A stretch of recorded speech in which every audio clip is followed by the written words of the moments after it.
And I just want to see that discoveries, it's our duty to really help in discovering a number of information that is required for us as a people to know. So tonight, I was able to deal with the streets of Hormuz. We know a lot of time when people speak of this area, they speak about this narrow waterway between Iran and Oman, the Persian Gulf and Oman. Good evening to you, Hartly. Good evening. It's in the news. Every second of the day we hear about that strait or body of water, which, as you heard in your presentation tonight, of the importance of that strait of water historically, and still is, because obviously a lot of 20% of the world's oil passes through Hormuz. And I was listening to the news. Do you know that jet fuel in England and lots of European countries will only last for about and probably another 4 to 5 weeks if that strait continues to be blocked, both by the Iranians. Well, the Iranians have blocked it, and the Americans are, trying to block the straits as well. So we wait to see. Well, we just have to wait to see, and I'm sure that many of us do not want the worst to continue, because we depend quite a lot on fuel, the fossil fuel. Right. But many people are asking, well, if for instance you don't need the oil coming from there, why then block the passage? Mm-hmm. That's the question, that's the moral. They are listening to all fell. They had a big conference somewhere in Spain. I heard the Prime Minister of Brazil, but he was very, very powerful. I heard Mia Motley is there. I heard the Prime Minister of South Africa. It's a powerful forum where they're discussing, the economic situation around the world. I think Spain is hosting it. So it's an ongoing situation. So we have to listen. And it is important, as tonight we were able to outline or give some people some information via our Discoveries program. And as I said, and as you heard, it is a vital, narrow waterway connecting the Persian Gulf, that we can say Iran, to the Gulf of Oman. Mm-hmm. And that is so very important. That's what many of us are aware of. Since the war has started, that's what we know of the Hormuz. But you heard in this production quite a number of various elements and minerals that are actually in that country or in that area to really help in building and developing their own economy. Yeah, well, a lot of physical features, as Charles Savre would say, the former president. So you all the physical features, the life, the aquatic life, the bird life, or the animal life in that area. Also the topography. So it's quite an interesting feature. Obviously, you heard them speak about water, and a lot of the countries in that area depend on salinated water. That is water distilled from the sea, because basically some of the areas there have very little or no fresh water at all. We can say that it's a desert area. A desert area. And I'm very happy that we were able to really help our listeners out there to know a little bit more. It's not just about the waterway that really links the rest of the world to give that 21% of oil to the world, but there's so much more in that area. It's a very highly tourist destination, and so there are people have life. There is a very very buoyant, that's the word, a very buoyant coastal line where quite a lot is done in terms of fishing and more.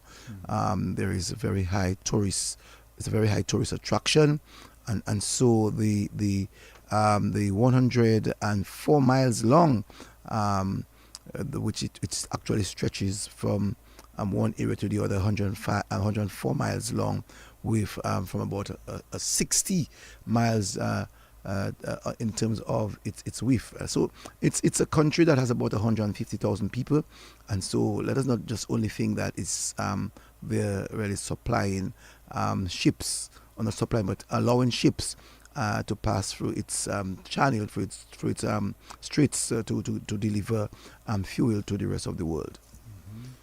Very interesting, very interesting. So at least we give them a lesson in what Hormuz really represents. And I'm happy that we are able to do this on Discoveries, as we know that Discoveries has two parts. One where we inform people on some other matters of international importance, and the other one we come home local. We deal with the issue of the Lakou, the graduation of the Lakou, and we last week had the opportunity to speak on a number of Lakou matters.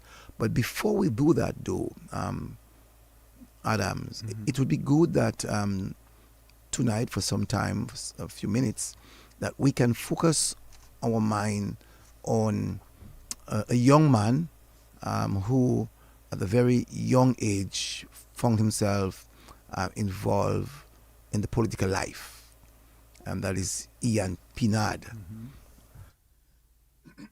I remember seeing Ian just 2 Saturdays ago, and at a function of the Dominica Labour Party. We had conversation, we both spoke, and I remember the last message that I would have sent to Ian via WhatsApp would have been on the 8th of April, but we speak so very often on the phone in reference to matters of DBS radio, and just about maybe 5 days, no more than 5 days, last week Tuesday it was, when I spoke with him in reference to the DBS reading competition, where he showed his interest for both the port, Dominica and Seaport, and his business that he has. He had a private business outside of being the manager of the port. But we can go back way back as 2000. Adams, tell me what you know of Ian then. Well, I know, for instance, at one time, I knew he was at the Lotto. That's the first time I heard about him, and then I got to know him a little bit more when I heard that he also was, going to be the candidate for the Soufrière, Point Michel, Gagnon area. I heard about him, young man. Then I got to know him personally as well when he used to traverse the ministry. Then I got to know him when there was a great controversy about him. That time I was working at Kyrie FM when a big controversy came on board, and I thought that when he left the party, there was tear shed, and then he moved across to the Petro-Caribe. I met him there. I used to go there many times, and I also spoke to him there on a number of occasions. Then one day when I went to find out whether he was still at Petro-Caribe, I understood that he'd moved to the port. I also met him at the port, and many times when I get to the Ministry of Finance, I would see him going across, sometimes attending meetings in a little back room there with other former ministers discussing whatever. So that's the last time I saw him, was when he was going across to the ministry. Well, I know Ian for a very long time. I know Ian way back, I think, October, November of 1999. Okay. At the time, the Dominica Labour Party was in opposition, and we would remember that Rita Olivache would have run for the Labour Party in the 1995 general election. Yes, that's right. Yes, Rita. And Ian became the candidate in 2000, but he would have been sought by the party in November of 1999.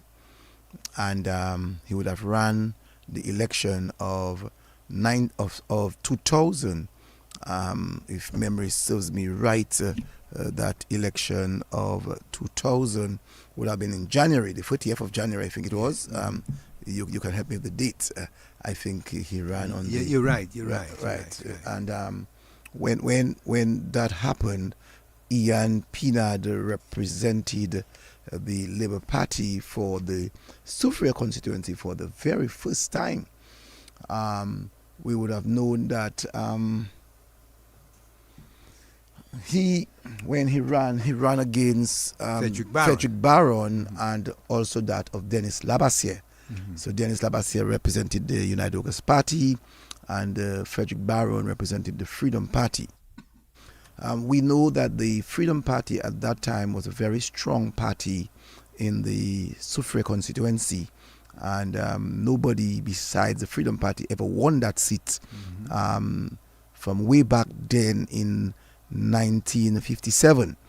And the Freedom Party, well, the Freedom Party was not wrong, but it was the DUPP at the time on the Baron. On the Baron. That's right. And the Freedom Party with Papa Moise, when the Freedom Party actually established on the 1st of October 1968. And you had Mr. Trying to remember his name, but they call him, help me out, you're older than I am. About Mr. Moise? Moise, yeah, Papa Moise, that's what we call him, Papa yeah. Moise, represented the Freedom Party in 1970 and won 1970 election and 1975. And so then I think we had Charles Maynard and the others for the Freedom Party. So the Freedom Party has always held that constituency from since then. And so Ian Pinard in 2000 actually ran for the Labour Party, and he would have gotten 56 votes at the time. It would not have been the lowest votes ever in the constituency. I'm very much aware that this lady, Paul lady, got less than 56 votes some time ago. I'm trying to remember the actual figure that she would have received, Miss Paul, when she ran for the Freedom Party, I think in 2005, if memory serves me right, and we know that Ian Pinard at the time, yes, she got some 53 votes. Miss Paul got some 53 votes.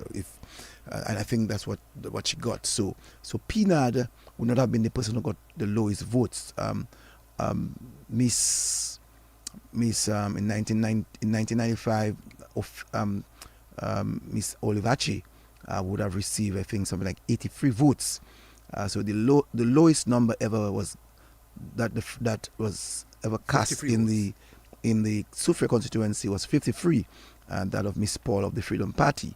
But Ian Pinard at the time in 2000 received some 56 votes, and I can break down the areas where he got the votes. So he got one vote in TO1 polling station 1, one vote in polling station 2 at the Soufriere, at the Scots Head, government school. He got one vote, and in polling station number 3, he got one vote again at the Scots Head government school. So in each of the polling stations, he received one vote. So there were 3 polling stations in TO1, which is Scots Head.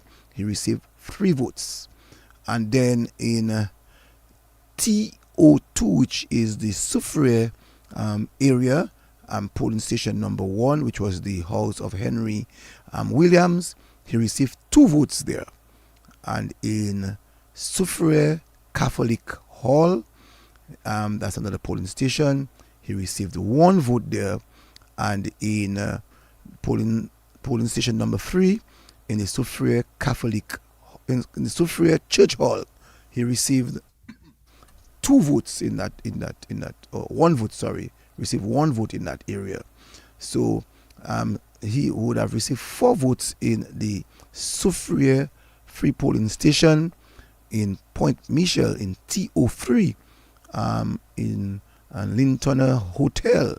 He would have received 7 votes there.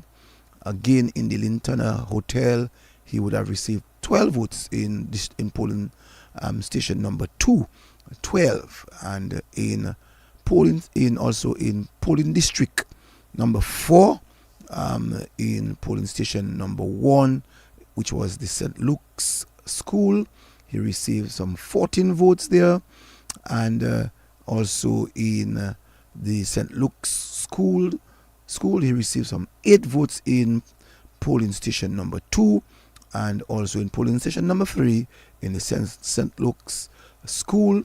He received another 8 votes, a total of 56 votes in the year 2000. That's what Ian Pinard would have received. And maybe another person would have decided that I was not going to run election anymore. That's what another person would have decided. But Ian Pinard continued, and when he continued in the Soufriere constituency, from 56, he ran against Ferdinand Frampton of the United Workers' Party then, that is in 2005, and Ian Pinard would have won that constituency, coming from 56 votes to 1,168, which meant that he would have received over 1,112 votes more in that year. And I should say that when he ran against the Freedom Party at the time, and also that of the United Workers' Party, Frederick Barron received 892 votes. 892 votes. And Denis Labassiere received 817. All right, 817. So it would have meant that for Ian Pinard to have received over 1,168 votes. So if you would have to take all of the Freedom Party votes and all of the Labour Party votes, it still was not giving him that sheer margin that he got of 1,168 votes. So it meant that he would have worked real hard in 2005. What do you have to say? Yeah, well, obviously, you just showed the combination of the votes of the Labour Party and the Freedom Party would not have given him over 1,000 votes. He would have had to make some inroads into the UWP votes. So, or sometimes not only the UWP votes, maybe people would not have voted, during that time would have probably go out to vote. But sometimes some people do go out to vote, And I'm saying this thing just to indicate, the individual Ian Pinard, how much a hard worker that he was, and whenever he would place his mind to get something done, that it would have been done. That was the caliber of a man that he was. Mm-hmm. And when you realize that in 2000 that he would have received 1 vote in polling district number 1, 1 vote in polling district number 2, 1 vote in polling district number 3 in the Scots Head area, and he came back and he got 105 votes more in polling station number 1. He got 106 votes. And if you have to look at the comparison of what he would have done in the Soufriere area, in terms of the Freedom Party would have received 110, and the United Workers' Party would have received 73, and Ian Pinard came and he got some 106 votes, that of Ian Pinard, and also we saw that Ferdinand Frampton would have received some 91 votes in that same polling station, where the United Workers' Party would have gotten 73 compared to the previous election. So Ferdinand Frampton would have done better. But when we look at again polling station number 2 in the Scottshead area, he would have received again 1 vote, but he found himself getting 126 votes in that same polling station. 126. That is magical for any individual to do, coming from 1 vote to receive another additional 125, making it 126. And so even in polling station number 3, where he received 1 vote, we saw that he received 112 votes in that in those 3 polling stations, a total of 106, 126, that's 242 and 112. So that is 242, that's 334 votes, 44 votes, 344 votes that he would have received in that area where he received previously in the last election, that he would have received some 3 votes. That speaks again of the caliber of the individual in terms of getting work done. So that's the kind of person that I know Ian Pinard. And also too, we would have seen that in the Soufriere area, he received 149 in the polling station number 1. Polling station number 2 in the NO2 area, he would have received 125 compared to the 1 that he would have received, and the other polling station number 1, he would have received 1. And also in the Soufriere area, he received another 107, where in that area that he received 1. So you saw in Ian Pinard that magical individual that was able to work and to get certain things done in 2005. It must be said though that when he lost in 2005, he was placed as the manager of Lotto. Many persons may have forgotten that. So he worked at the Dominica Lottery for a number of years, and even at that stage, at the Dominica National Lottery, we saw quite a lot of changes were actually happening with Lotto, moving from the normal 6 balls to a number of games, with Ian Pinard really working the Lotto and making it a prime business, not only for people who would have won, but also helping schools, for sports, helping in culture, and the traditional. Right. So Ian Pinard really worked and having quite a lot done in his time at the Dominica Lottery. Yes. Yeah, that's good. He introduced a number of new games, and he made it very popular. And so at the time, I know where they operated. They operated at the junction of Queen Mary Street and King George V Street, just at the corner where you used to have Dr. Ramcharan's office. Right there, just by Carry FM. I know that because when I used to go to the other radio station, I would always see him going up there. And so he really helped to move the Lotto forward and make it very popular. So he worked there, and in 2005, he won the general election, getting 1,168 votes. That was from, again, the work of Ian Pinard. Before we continue, let's go to the telephone. Someone wants to speak to us. Good evening to you, caller. You're live. Hello, good evening. Good evening. Good evening. Just listening to the statistics of Mr. Ian Pinard, political upgrading, but brain, I don't know if it's because he's feeling sad. He's speaking too low. How come I'm speaking too low? I'm right in the mic. But I'm hearing you very low. I do not think other people having the same experience. Are you hearing me much better now? Yes. Okay, I'll continue to listen. Thank you. Oh, thank you. So yes, Brain. So here it is. Ian Pinard would have worked the Soufriere constituency, worked very hard in the Soufriere constituency, and again in 2009 he did not run the seat because of health reasons. So in 2009, Sam Martin actually ran for the Labour Party. He also won the constituency. And Sam Martin in 2009 would have received some 1,214 votes. So we can say 68 as 42, 42 and 14, 46 more votes from that of Ian Pinard in 2005.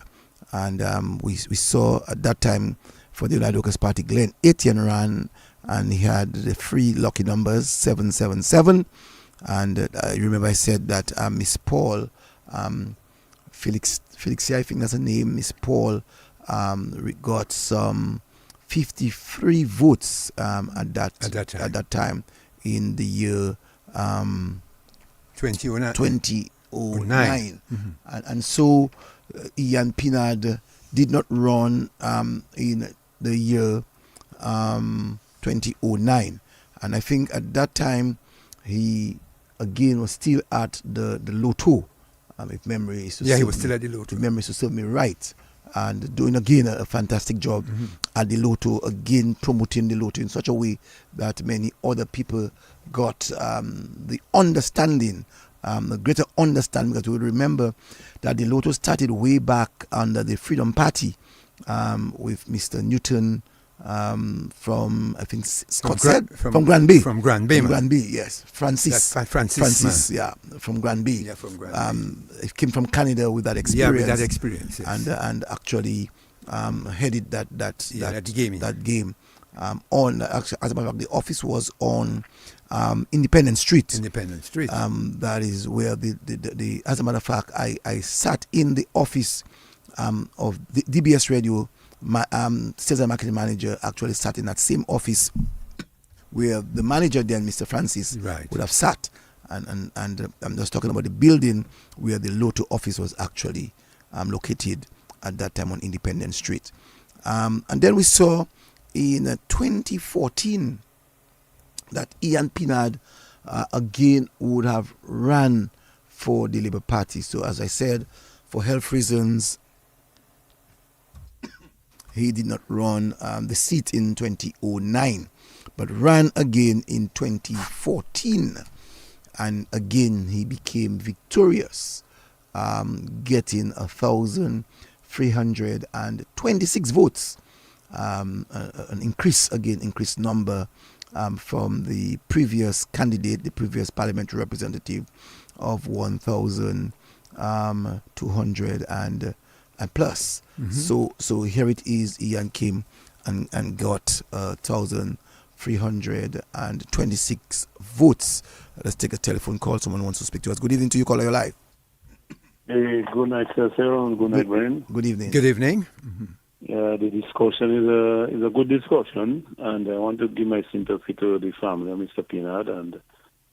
But Cecil, I think that seat at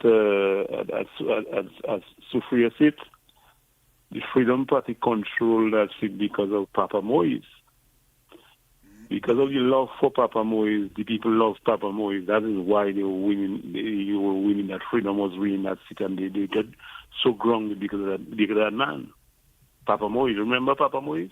I wouldn't want to say that they won this because of Papa Moise. I think Papa Moise grounded this seat for the Freedom Party, where you saw afterwards Charles Maynard himself, kept that seat for the Freedom Party. And in 2000, even after the Freedom Party lost, in 2000, we saw that Frederick Barron still kept it.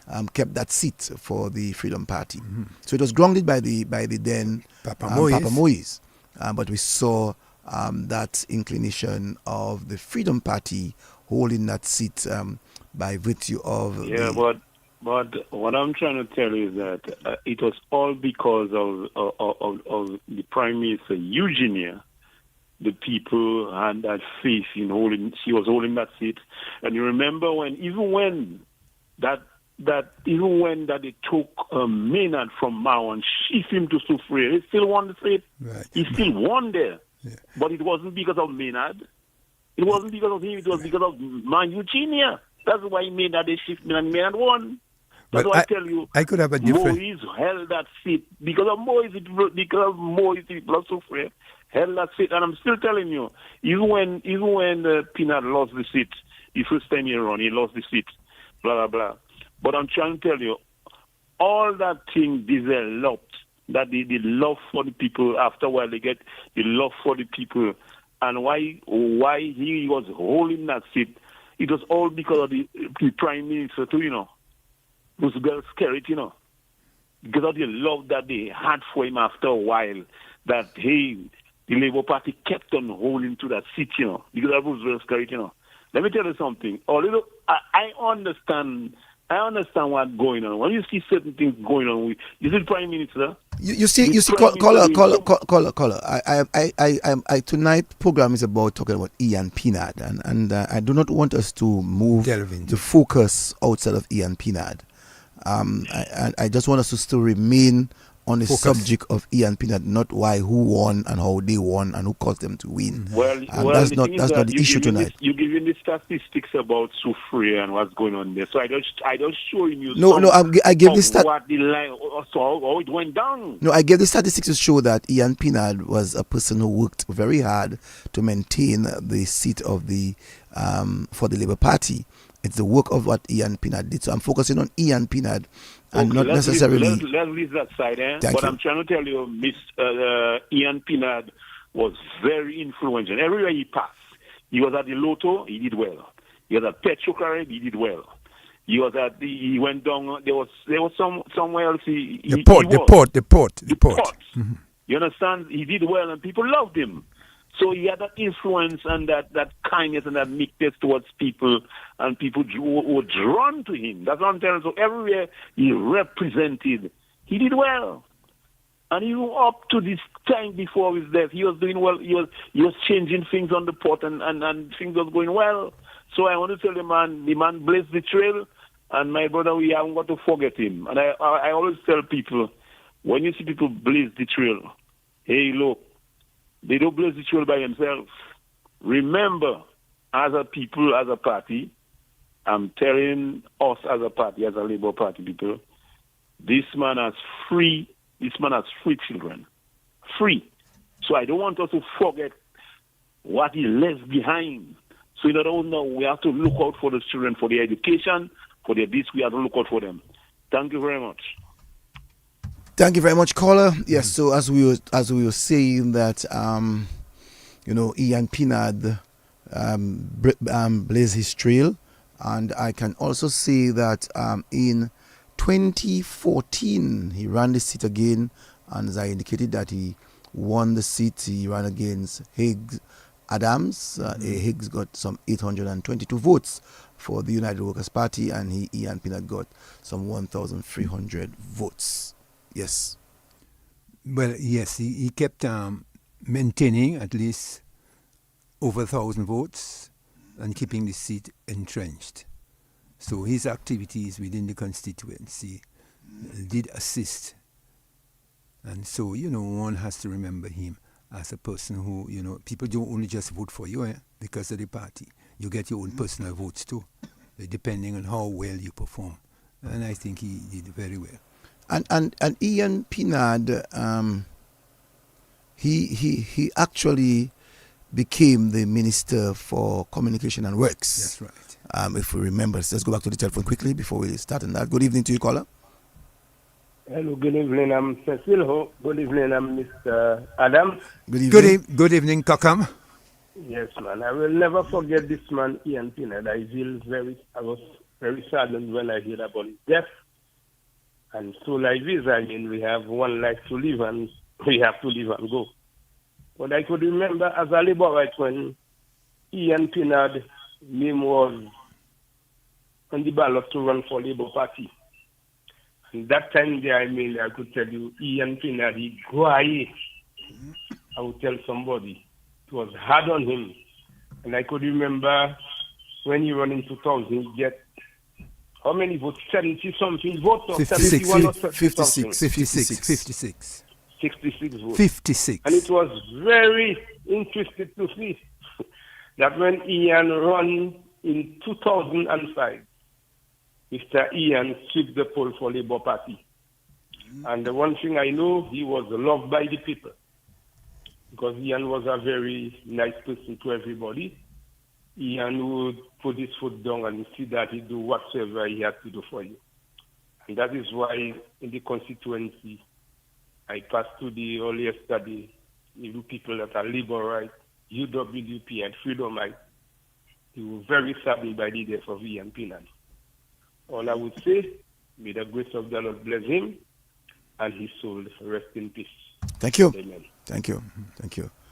And so Ian was then Minister for Communications and Works. Again, too, not very long in the stint. I think maybe just about a year plus.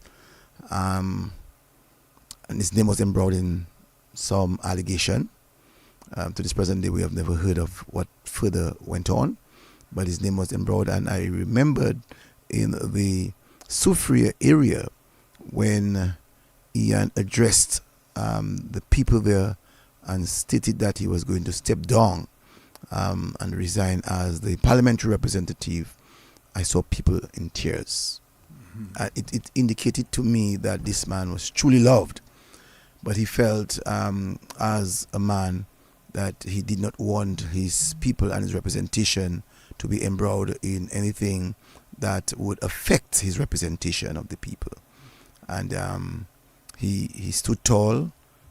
He stayed on the side of the people. He still intermingled with the people, still assisted where required. And Ian Pinard was someone that, as you said, was loved, was greatly loved. And at that meeting that was held in the church hall, the Catholic church hall, in Soufriere, I remember that day vividly, that evening vividly, when Ian said that he was going to step down, and I don't think many people were amused and were happy that Ian was stepping down. And as I said, so many people present that night, and so many people cried that night. People asked of him to just remain one more time, allow yourself to stay. And he felt that he did not want his representation to be affected, and so he stepped down. And there was a by-election where Dennis Charles since then won, I think in 2018 thereabout. And so Ian Pinard eventually went to Petrocarib. And there too, he did a big change, a transformation in the place. He promoted the name of Petrocarib. We know that there were some people who had some negative connotation about the value of Petrocarib to Dominica, but Ian stood and stood there and to make people understand what was the true value of Petrocarib. Yes, Adams. Well, we saw the true value of Petrocarib, especially when we had the situation with the energy crisis. I mean, we could see the value of that entity for Dominica, especially when we saw with the cylinders, that red cylinder, red and white or something like that, which is very valuable up to now to Dominicans. So he kept the ship steady. And even when after the president, Hugo Chavez, visited Dominica, there are some people who did not believe in the value of Petrocarib and the fuel, both the LPG and the gas, did not even believe.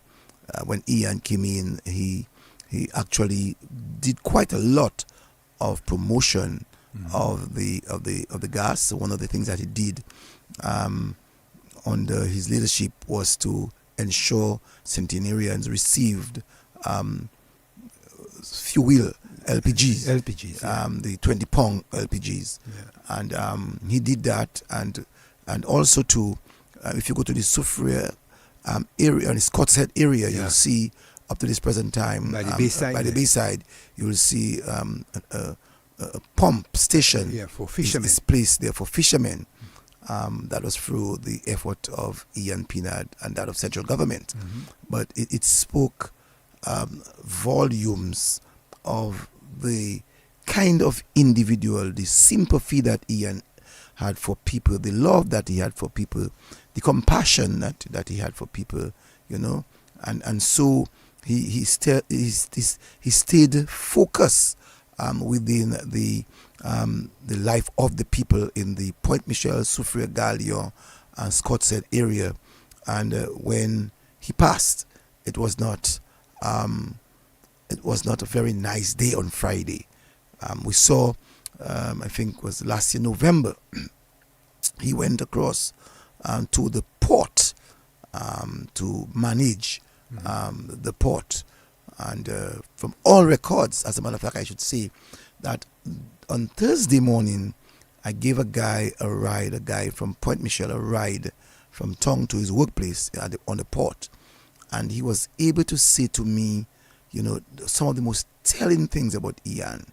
He said, Cecil, you know that I don't support your party, I don't support your government, but one of the best decision that the government made was to have Ian Pinard on the port, and the changes that he actually making and the impression that he created on the minds of the employees and management and the environment of the port was changing drastically.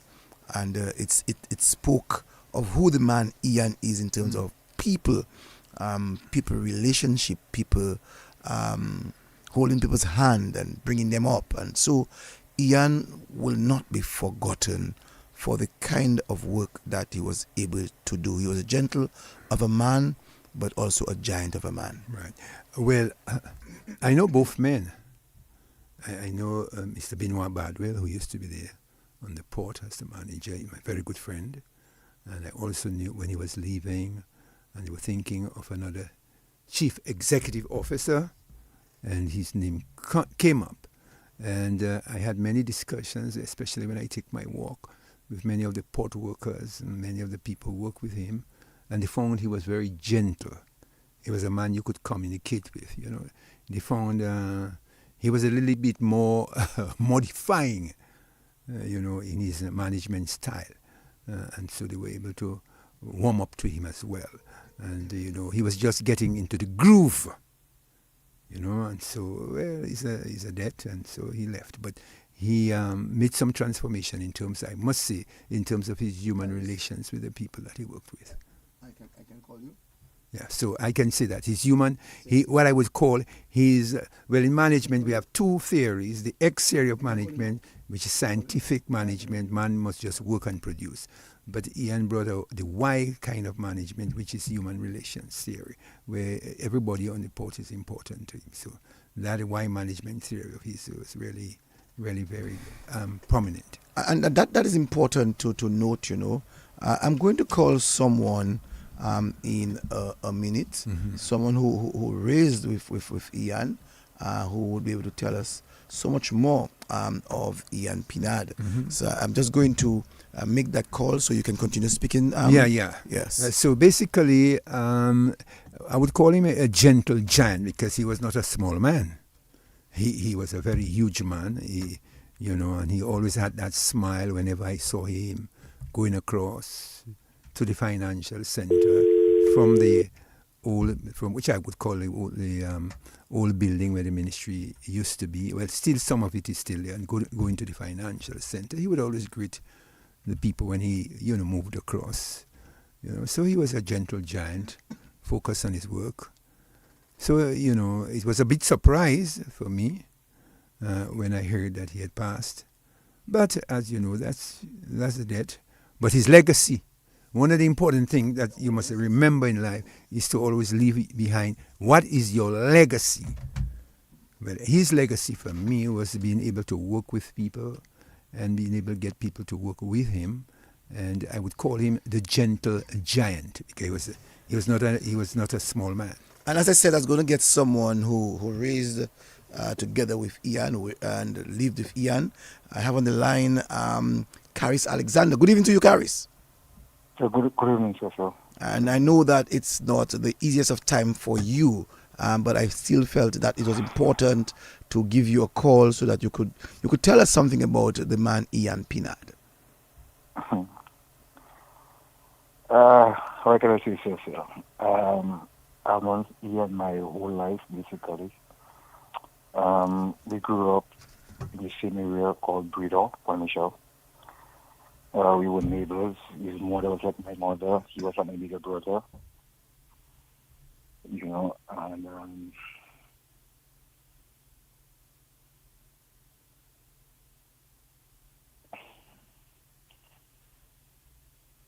you know, it's like we grew up together. When I reflect, it's like majority of my milestones, he was there. You know, he was one of the first people to be like to me to pour it. You know, when we were younger, my adopted mother would not allow me to just go anywhere with anybody. But Peanut was one of the few people who would, as your neighbors, take me up to Pori to play football, basketball. I ended up being one of the youngest players to play in the Commercial Football League. You know, we had a team called Truckers. And one of my lowest point in life, you know, Pina reached out to me, and then we ended up living together, you know, when I was about like 17. You know, I was about 17 years old, and took me in, and, you know, we lived together, and was a very good example to me in terms of like a father figure, you know.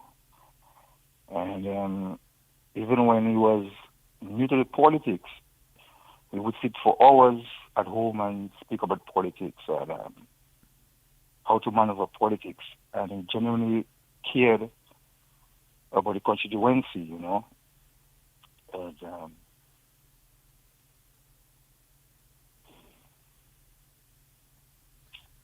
When you say that he genuinely cared about the constituency, do you remember in 2000 when he ran the elections? I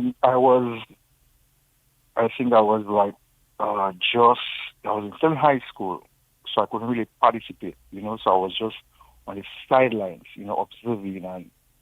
But he was like my bigger brother back then at that stage. But then in terms of his activities from his days at, let's say, Lakou Credit Union, he would have been an active member in the community prior to going to politics, in terms of going for village councils, running sports teams. He had also that with his guys and them, his team BK Knights. When he had when he used to have the basketball tournament in Point Michel. Himself and his friends, you know, Lester, Gregory, Taylor, and his whole crew, and, you know, back then when he was younger. So even prior to going to politics, he was an active member in the community. And you would even when he worked at La Salette, you know, as a loans officer, you would hear people say, "Boy, Pinard, Eddie Moitapi or loan, you know, people would praise him like that. Even prior to going into politics, you understand? And when he went to politics, he was like, okay, what we have to do for the community, that road, these people we have to help. And, you know, how he would have gone out of his way to help many people, man. Find ways to help. I witnessed that. You know, and you know, it's like I remember when it was like, okay, some people would have laughed, and actually I remember when they I think they made a poster said like, "You see what is coming," and he made it his priority. He would fight and would go to cabinet and it's like, hey, would demand the seawall for the Suffolk constituency, and these are things people didn't see, that he genuinely cared about the constituency, regardless of what certain things you people say, but being there with him from the beginning, I can genuinely know I can say that with no regret. Now, you said that he worked at the last credit union. Tell us some of the things that you would remember of him. Although you said that he helped quite a lot of people in terms of loans and so on, but outside of that, what was his rationale for helping these people? Is it because Ian was just the person who always wanted to help? I, in to tell the truth, how we were raised in that area in Brito, we just helped each other, I remember my adopted mother would be just one who helps people. His mother was someone who helps people. So we grew up like that, helping one another. So we didn't have, some of us we didn't have much, but how we grew up is to help one another. And he would genuinely just help people because that was his personality. That's how I saw it, And he was kind of like back then, like say, it was Catholic, Back then, Father Moody had a strong influence on him, and his beliefs. And so I think that might have shaped some of his thinking in terms of how he helped people, the Christian in him, and how he was very close to Jeremy Moody. I don't know if you remember that. Yes, priest. I know Father Moody, yes. Yeah, and Father Moody would be the one, helps to shape him. I also would have to to Father Moody back in the days also, and the Christian ways and how you do things. You help other people. That's what, to me, that comes naturally. His social life, meaning outside of the fact that he did basketball and that is sports, but his social life. How do you look at his social life at the time? Because sometimes people like to go in the bars, do bar hopping, have the 1-2 drinks and so on. How did you see him on that level? Oh, he was he was never really a heavy drinker per se. He was more social drinker. He would have more in his early days. He would have stick more to his circles prior to politics. He was more of his circle, the PKs, at that point in time. And when he entered politics, you would have, and now and then go to the bars and stuff. But he also was not a heavy, pretty drinker. So we'd go to socialize with the community and stuff like that. But prior to politics, would be with more of his friends, and he would socialize and stuff like that, And if anybody knows, he cannot dance, so someone who would see dancing much unless he either too whiny, do a little, I would tell him it's the white man dance. I can imagine. No, Caris. In reference to Pinard, well, people call him Mr. P. Some persons call him Ian. Some call him Ian. So some persons say Ian. Some persons say Mr. P. Some persons say Pinard. In reference to his health as a boy growing up, how was it? Well, we discuss people's health. No, I don't want you to discuss his health. I just wanted to know, in terms of his health, how healthy was he, in terms of his movement, playing sports, playing basketball. So I don't want to know anything about whether he was sick. That's why I spoke about his health, looking at sports. Oh yeah, he did play sports. He wasn't the most athletic of, I can remember, he wasn't the most athletic among his friends for sure, but he did play. But then most times you would find him on the sidelines, either like the manager or the coach. Mm-hmm. And that's one thing I remember of him for sure. And then if they needed an extra person, then they would go in, So he wasn't like a superstar on his team but he would always play an active role. He would be the coach, You call him like the Phil Jackson when it comes to basketball, and then you'll be like the manager, when it comes to football. And then if push comes to shove, that they need an extra body, that's when he would play in terms of sports, But he did play sports. Whether his condition played a part, I would not have known, because I'm probably a bit too young to know that. But in terms of how he played, he did play, but most times he would be deciding like a manager to role. What about, let me ask you a question. What about indoor sports like dominoes, draft, chess? Did he play dominoes? Well, dominoes is not perfectly well. Dominoes, back then is that's more recreational at home. We chilled. Compared to how dominoes is being played now, we did not see back then dominoes being played that heavily. And also now, in terms of how we raised, going by bars and things like that was not really part of it. Right, because is domino was, so domino was bar thing. You would find him play pools because we used to, there's a shop not too far from where we raised Mr. Gordon's shop. Just by the Ravid area, that's where, we used to play a lot of pool there for sure. I remember he acquiring the pool table. Acquiring the pool table to at home at one point in time where we used to free up and play some pools at night. So we used to play some pool for sure. All right. No, we know that Ian worked at the National Lottery.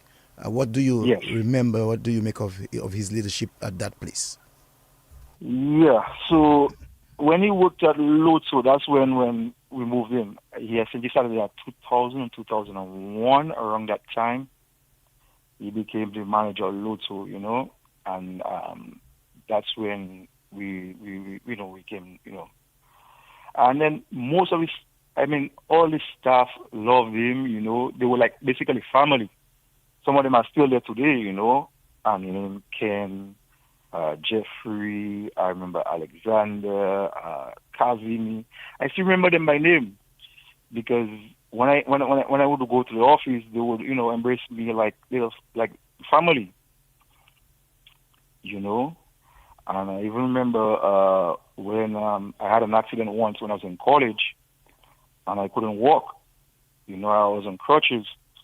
And then the staff would come to pick me up to bring me to school and bring me back home. That's how much respect they had for him, with assist and stuff like that, because before that, he went the extra mile in helping them out and just running the place well, And what about Petrocarib? When he went to Petrocarib, same thing. Some of them thought that, some of them would say that, he's strict but I'll tell you, he's someone who likes things and likes things done well.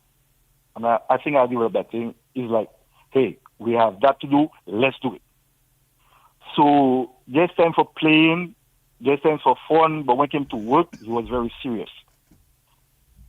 He's like, order, and yes, I can help you, yes, you have fun, but get the work done. That was his kind of style, but then he was a kind of understanding person, and and he wasn't someone who would get easily vexed. I was telling someone, you wouldn't get angry that easily, he would tease me, like he would poke fun at me certain times, like, well, your blood too close to your skin, and he would show like patience, and certain things I would see, probably staff do, and he would be like, okay, and have people speak to him, opposed to just as a manager, get at people, allow people to speak, vent, and as like a leadership style, I probably start to mimic, allow people to vent, and then you tell, okay, look, is what you want, and stuff like him. Some people might come across as probably hard-headed, like, because he liked his way, when he had his way, you have to make sure you get it. But, which leader don't? You think of something and, you have to get it done. And when you're slacking off, you'll be at you, get up. But if you get to know him as a manager, the people who worked with him, I can say that they would be satisfied with him as a manager. Yes, it would be tough for him to get the work done, but as a human, he cared about his staff and stuff like that. You know. Moving from Petrocarib, getting to the port, a more hectic job. You figure out that you'd lose your brother. How was the relationship then that time? We were very close. We were colleagues. We worked close together on this one. You know, I remember in March when we met, the last week in March, I said, hey, I know the work is plenty, you know, but you have to know how to balance the both of them. You know, it was a challenging job for him. I'll be honest, it has been challenging a lot, you know, but he was making some headway in there, you know, and the staff would have tell you that also. They felt, you know, that Mr. Pinard was making them feel nice, and they could feel a change happening in there, you know. And he had a vision as to where he would like the place to go, and with the new international airport coming through, and how he would, you know, he was hopeful of getting things on the port, on the up and up. I can tell you that much. He looked forward to the job. It was tough at times for him, but he looked forward to getting the job done. I can tell somebody that. And he was hopeful in getting a lot done. He had a lot planned out. That I know for sure.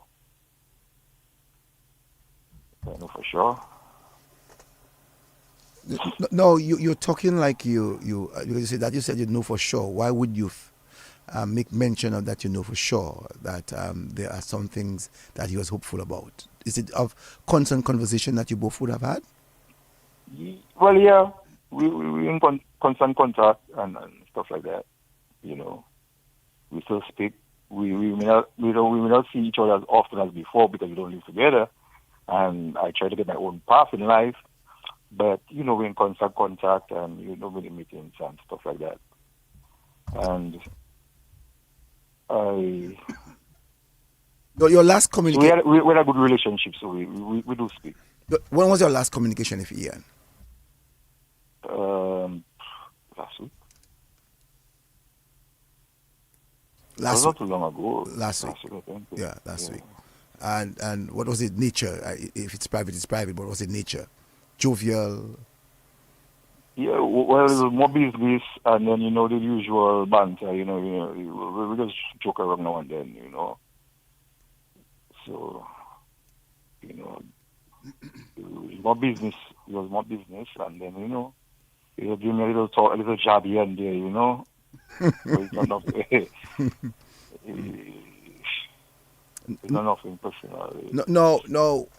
On Friday morning, you woke up in good spirit, I'm sure.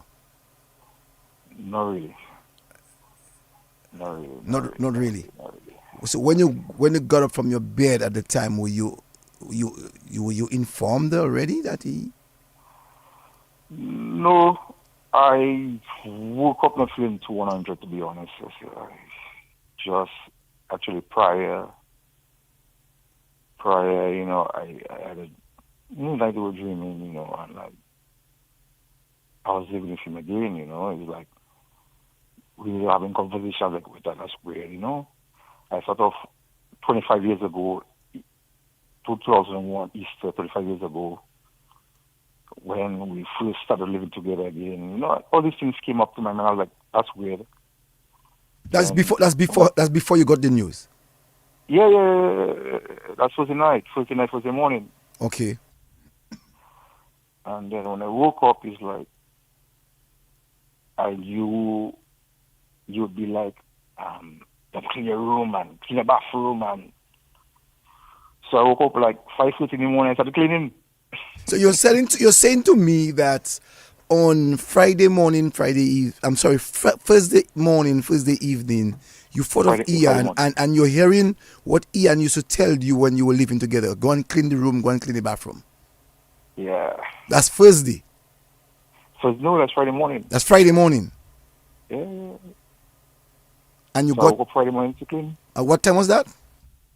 5:30 to start cleaning. 5:30 in the morning. That you actually got that directive and you got up and you went and do it. Yeah, start cleaning. And you start to clean. Yeah. And you I wonder what you would have said. Strange, we have not spoken about this for a long time, and Ian is now telling me go and clean. Yeah.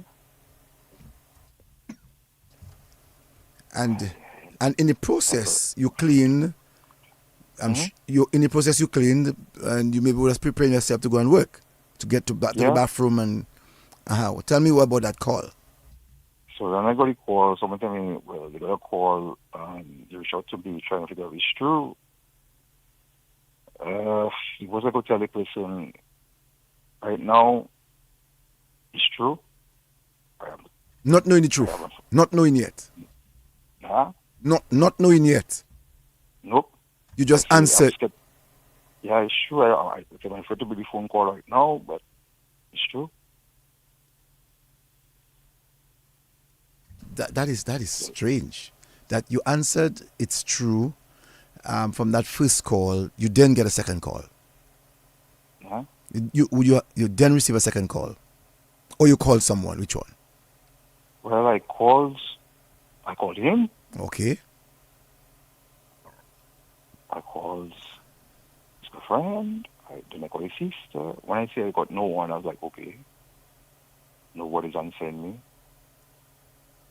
I was like, okay. Then his sister called me back. And today she had to talk. And it was new. That even if I try to call her, she wouldn't answer. No. Wow, that's hard. It's tough for everybody. It's tough for me to talk to you right now. I can imagine. I know how close that you both were. Well, I just want to thank you so very much, Caris, for actually speaking with us. I know that he was your adopted brother, godfather, and you all were very close. You all did things together, and I know that he'll be missed by you.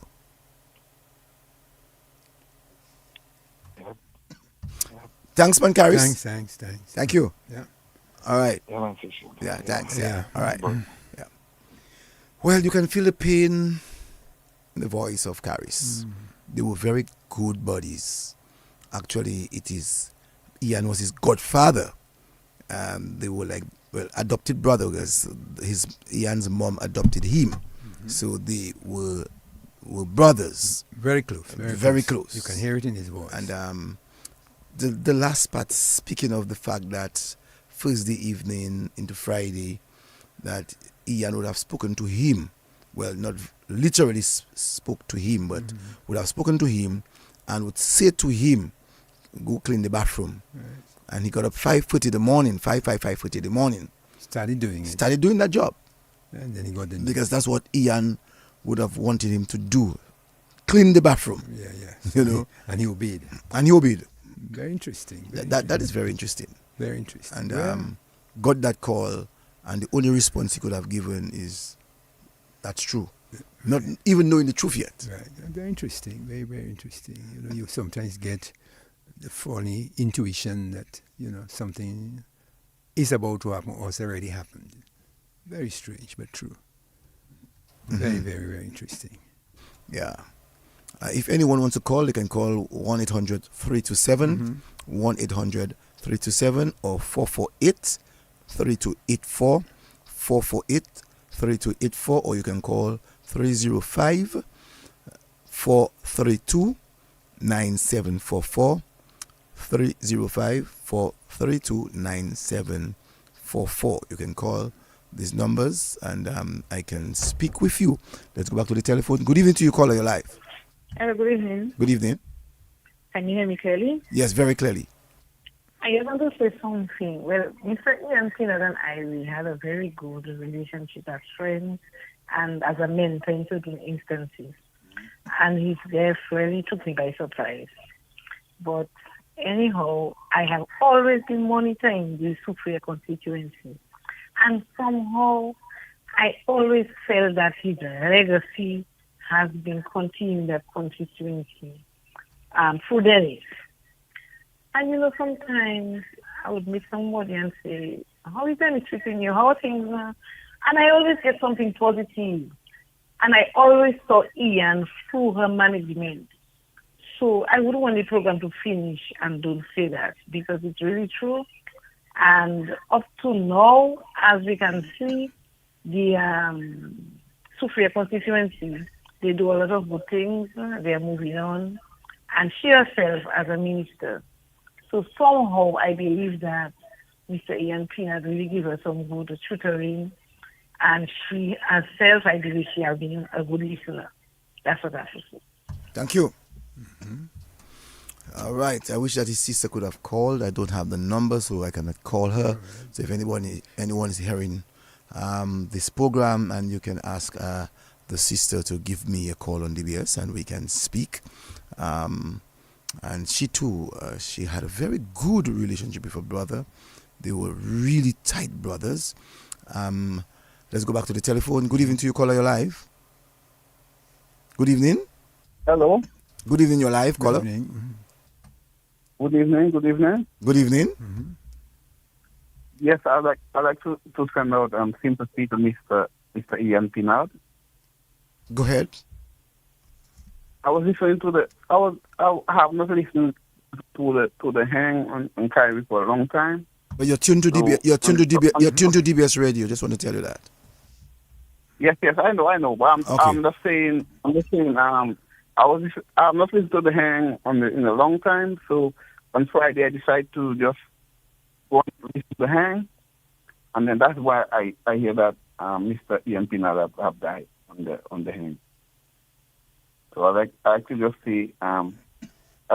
say accept my sympathy and tell this family to hold on strong. Mm-hmm. And Mr. Cecil, have a good night and continue doing the good work. Thank you. Thank you. All right. I know a sister of his, Joanne Linton Guy. That's a sister of his. Good evening to you, caller. You're live. Cecil, good night, Billy. Good evening to you, Billy. Yes, sir. Well, Cecil, I have known that man for a little while through his politics team and the local office where I always man patronize for a few years. And then I come closer to that man, and although I am a former worker, but I always see that man as a boss man. Every morning, we come here, we come and do my hustling. I saw that man used to do a thing, which is very good. When he came in the morning, I noticed that man parking his ride at the morning and following away. And he started from the gate, the security gate. And he shake everybody hand and he go down to maintenance and go to the pilot and go maintenance and go across.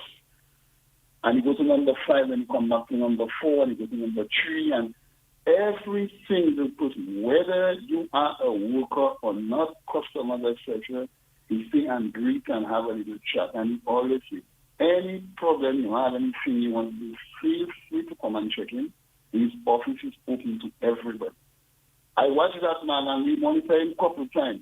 When he see he pass by the shed and he would see something on the floor, for example, if it's a shrink wrap, he would just pick it up, literally pick it up and bring it straight to the dump, straight where the garbage are. That man is a very good man.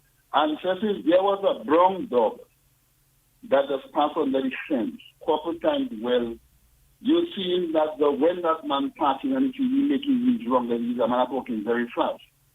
When you see he tap his finger, you see the dog walking on the side, he won't come in the shed because he don't know how it is. When the dog must have sent the message on Friday, the dog lie down outside. And it never come back in the yard for the day. We are watching it all the time. Normally, from the time you see that man to be inside, making the wrong, walking. But animals have a way of sensing when things happen. It lie down outside the festival and they're checking it out, checking so that the dog sense something happen. That man is a very good man. God that sent that man on the pot, and that man is a good man. And personally, I feel it, and I come cold for the whole day, and I must remember that man, because I know I speak to that man. He addressed me like a hero, treat me no way to say, well, I'm not a worker. As a former worker, he treat me just like anybody else. And I feel sorry to say, but the God knows the best is for him, so God will be the calling. Take care of yourself. Good night, I'm listening. Thank you very much. That's one is touching to hear about the dog didn't enter, knowing that when Ian would come in the area, that the dog itself would accompany him. And that's a very nice message that Billy was able to pass on to us, And yes, as I was saying that, I just want to send condolences to his sister Joanne Linton Guy. That's another sister of his. I wish that the Minister of Health would be able to call me. If he's tuned, I would like him to give me a buzz so that we can speak. I know that, or even Mr. Emmanuel Nanton, who is the president of the Dominican Labour Party, and Ian Pinard himself was the deputy president of the Labour Party. So those of us who would have forgotten that he was the deputy leader. No, he was the deputy president of the Dominican Labour Party, and Nanton as the president of the party, and so it would be, if these two, the general secretary and the president of the party, could give me a call, so we could maybe have a quick chat before we go into another segment of our program. So yes, Adams, well, it's quite interesting in terms, as I said, your legacy is what you leave behind, and people can call and, give your different characteristics in terms of your attitude. Well, basically, his attitude was his workers was very, very close. He would make everybody feel as part of the organization. That's one of the hallmarks of a good leader, when, people can identify with him, he can empathize with them, and he can have an open door policy where he invites people who may have concerns to come and talk to him, so the policy is very open. And people have a lot of difficulty with that, because some people, when you're a leader, they want to have a sort of spiderweb control of you.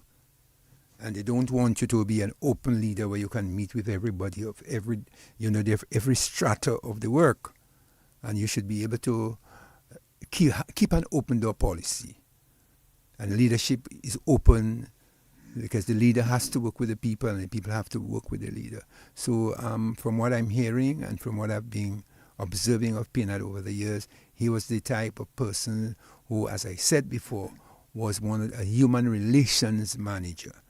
A man who, kept an open door policy to everyone. So people will remember his legacy. And I know that Ian was looking towards the construction of the international airport. I know that he had a number of things in place. I think some time ago last week when we spoke on that matter of even getting people to be trained already for the end of the construction of the international airport. Right. So Ian had a vision, even speaking of the international airport, because you know that he is the manager of the air and seaport. And so I can imagine what a great loss it is for both entities, the airport and the seaport. Well, one of the things people must realize, managing those entities are not easy. People see you as a manager or CEO and tend to think, or a leader of any political organization, prime minister, whatever, and tend to think that it's a bed of roses, because there's certain structural adjustments that you have to make. And running two And not only structural adjustments, but making decisions. And decision making, which takes a lot of your time. Mm-hmm. So you go to bed sometimes thinking about those decisions. So you have to be a very special man in terms of the toll that the amount of stress that this type of work have on your physical body. I mean, sometimes you do tell people about it, but sometimes decisions that you have to make could be decisions that make or break the organization. And so sometimes, very, very stressful sometimes. Working in environments like those can be very, very challenging, especially what we're hearing now around the world and the adjustments that have to be made. And it's not always easy to make those adjustments. So it can take a toll on your physical and mental aspect of your body. Anytime it takes your physical, it will definitely take your mental. Yeah. Because you have to do some really soul searching. Right. Do some introspection, analyze, whatever you are going to do, how much it's going to impact, negative or positive, on the organization. Especially if it's going to impact in a negative way. Because sometimes decisions must be taken. And by virtue of this, you have to ponder. You have to sit with other managers. Mm-hmm. You may have to sit with board of directors. Right. And to take decisions based on policies. Right. Or sometimes even while there are policies, you have to sometimes do changes of the policies to really enhance what you want to do. And I know, for instance, because I've had several discussions with Mr. Elwing, Vincent Elwing, when he was on the port. I had many discussions with Benoit Badwill when he was on the port. I've had many discussions with Mr. Pinard when he took over the positions. But when I went upstairs and spoke to those managers, over the years, the port is a very challenging organization to work on. Well, you're right. I once served on the port for 11 years as a director, and especially at the very teething period between 2001. I actually started in 2000 to 2011, and the changes that had to be made during the period of 2001, 2003, in terms of dealing with the port issue, the stevedores and longshoremen, and to deal with the merger of the airport to have the Dominica Air and Seaport. That too was so very challenging. So I understand what you're saying. Right. And not only that, you see, as a historian, I have to go back. I remember when we had the minister at the time, Mr. Prevost, and we had Mr. Amo, and we had Mr. Wallace from Clifton. And I used to talk to all those men, even when they retired, about the port.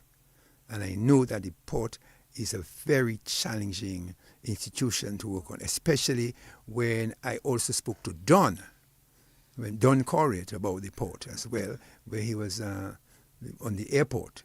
So I know, speaking to those men, and one thing came out from all of them, working on the port is a very challenging place to work on, very challenging.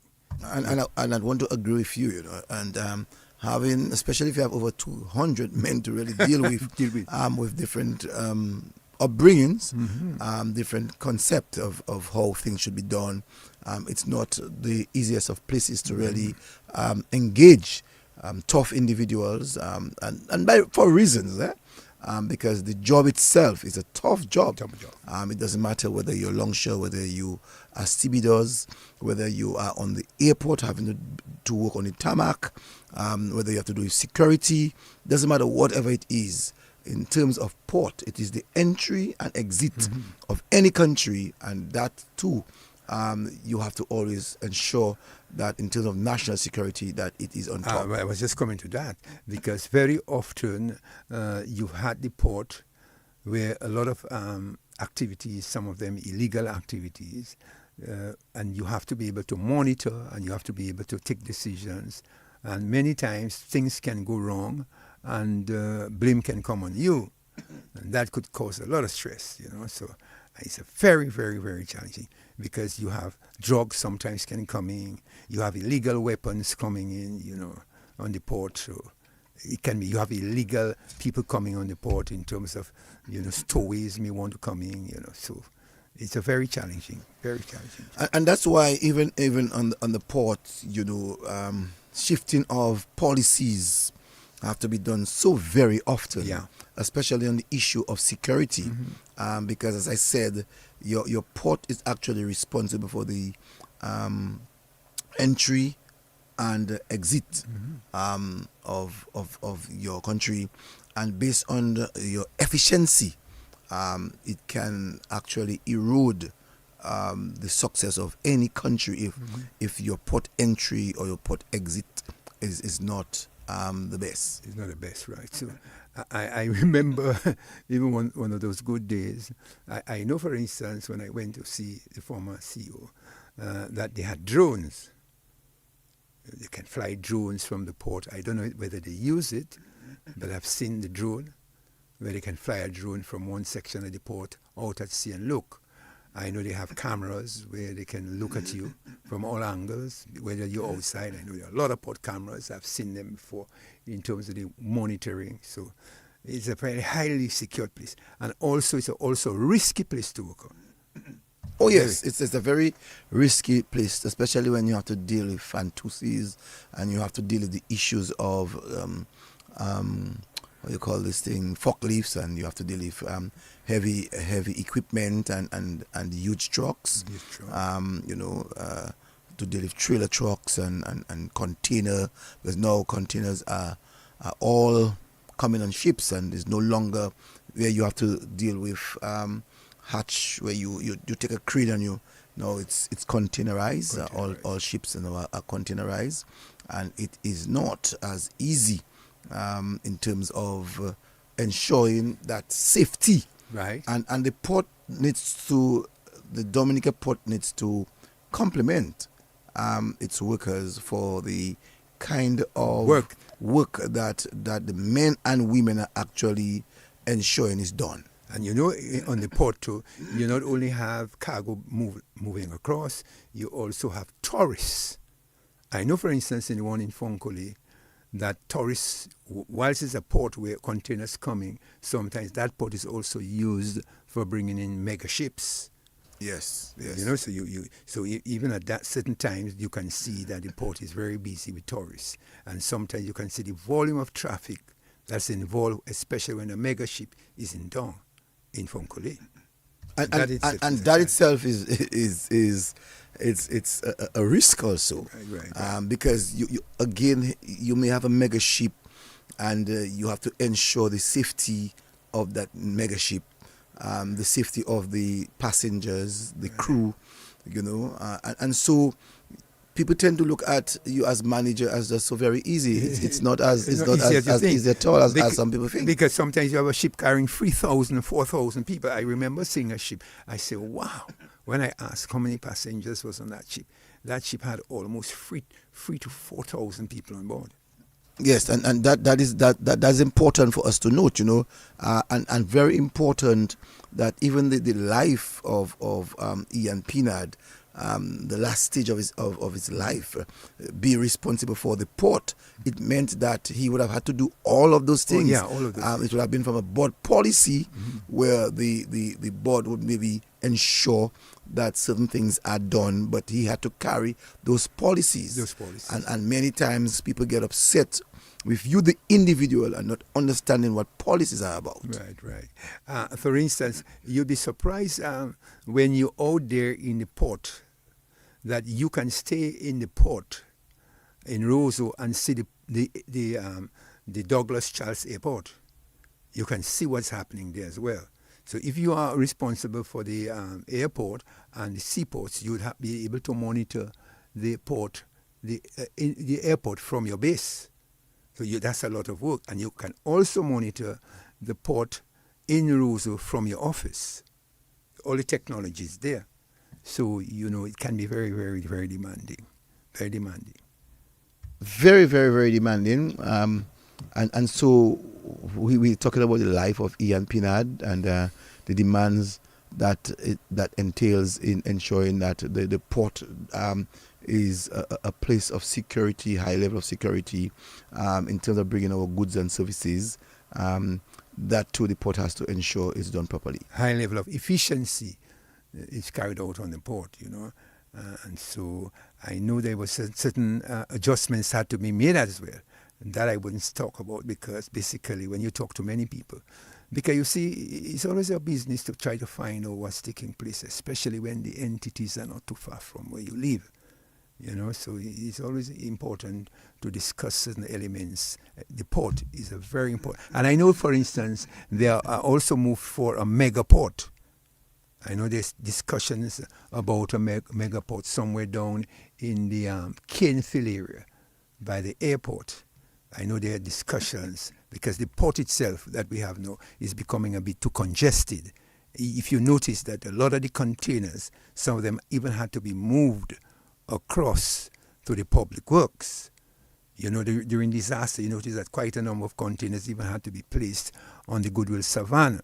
So as the ports are getting bigger, then it means that our port is becoming a little bit too small. So all this, I sure, is in discussion as well. And sometimes, Adams, that people see you function and not understanding your function. So when we look at the main role of the Woodbridge Bay, where as we know is the primary port of entry for our cargo and even cruise ship, and as we said, ferry also.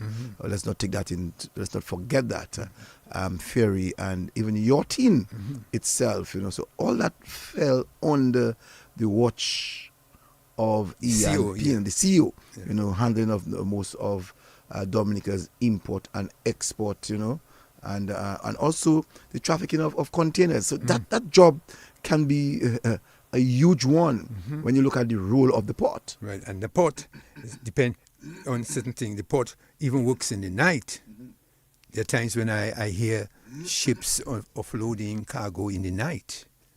And when they surge as well, sometimes the ships cannot work because of the risk that the containers may present. So it's a very, very demanding job. Very, very demanding. And especially when you have a port like ours, because our port is about, I remember when I was on the board, I think it was said that it was about 800 foot, it's about an 800 foot wharf that it is, with a depth about between 32 to 50 feet deep.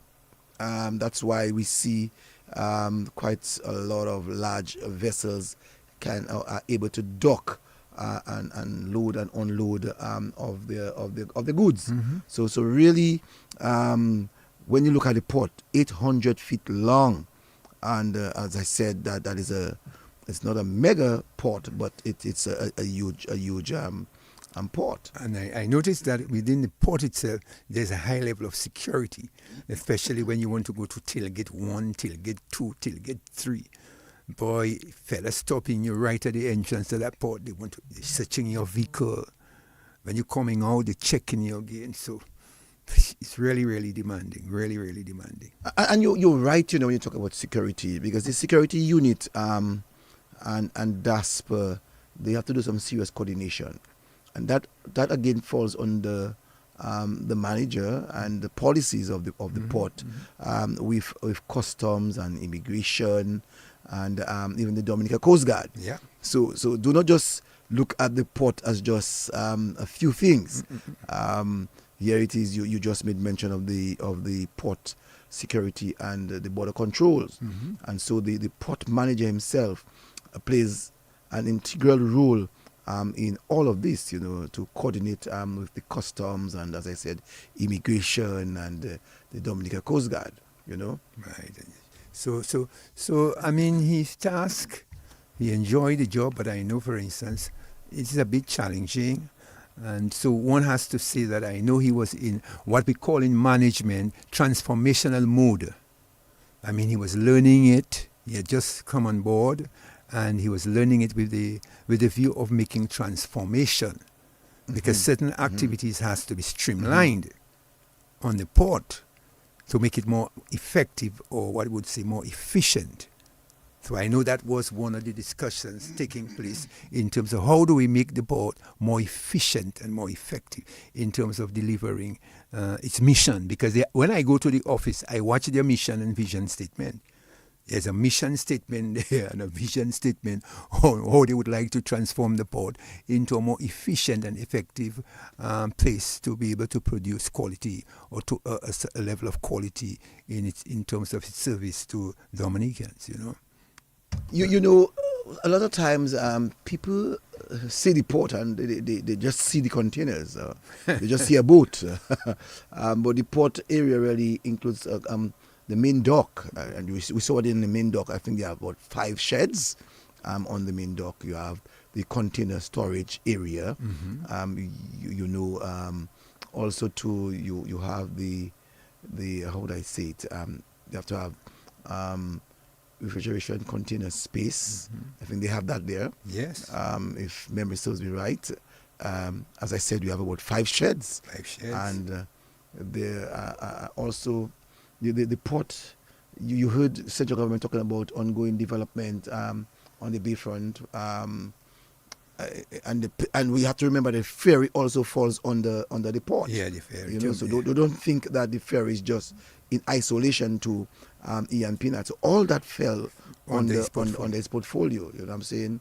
And so it's important that we take note of all of those tasks and duties that must be performed by the manager to look at the issue of security, to look at the issue of the port infrastructure.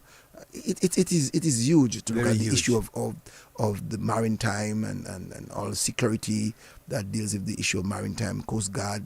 So while the Coast Guard might fall under the police, but all of these things are in that one area of the port. You have the mechanical section where they do repairs of the crane. On the other side there, you have the mechanical section right there, where I know, for instance, Mr. Knight, David Knight, used to be a very good friend of mine, still a good friend of mine, used to be there. At one time, it was Mr. Peters that was there. You remember Mr. Peters? Of course I know Mr. Randy Peters was there at one time. By good body. Right. So, But you have the mechanical section. And so when we look at the port, we're talking about even, we're looking at the life of Ian, but he was also the port manager. And we are saying to you that his last job was a huge task, to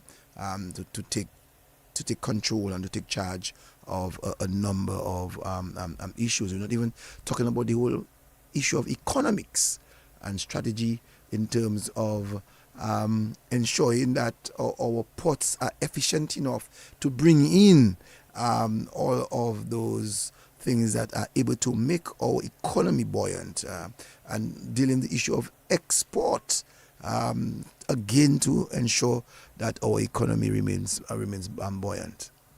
Yeah, very challenging. I hope one day what we would do, and that my recommendation is just thinking of Ian as well, that the port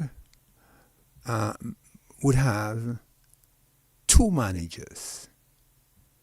When the international airport is constructed, I would like to see, and that's my view going forward, that the airport would have its own manager. So the manager would manage that aspect, because that's going to be a huge task. And then the port, if you're thinking of projecting for another mega port, that you would have a port manager, the marine section of it, and the air aspect of it, so that you would decentralize instead of having one entity. In other words, you have to be under a central operation.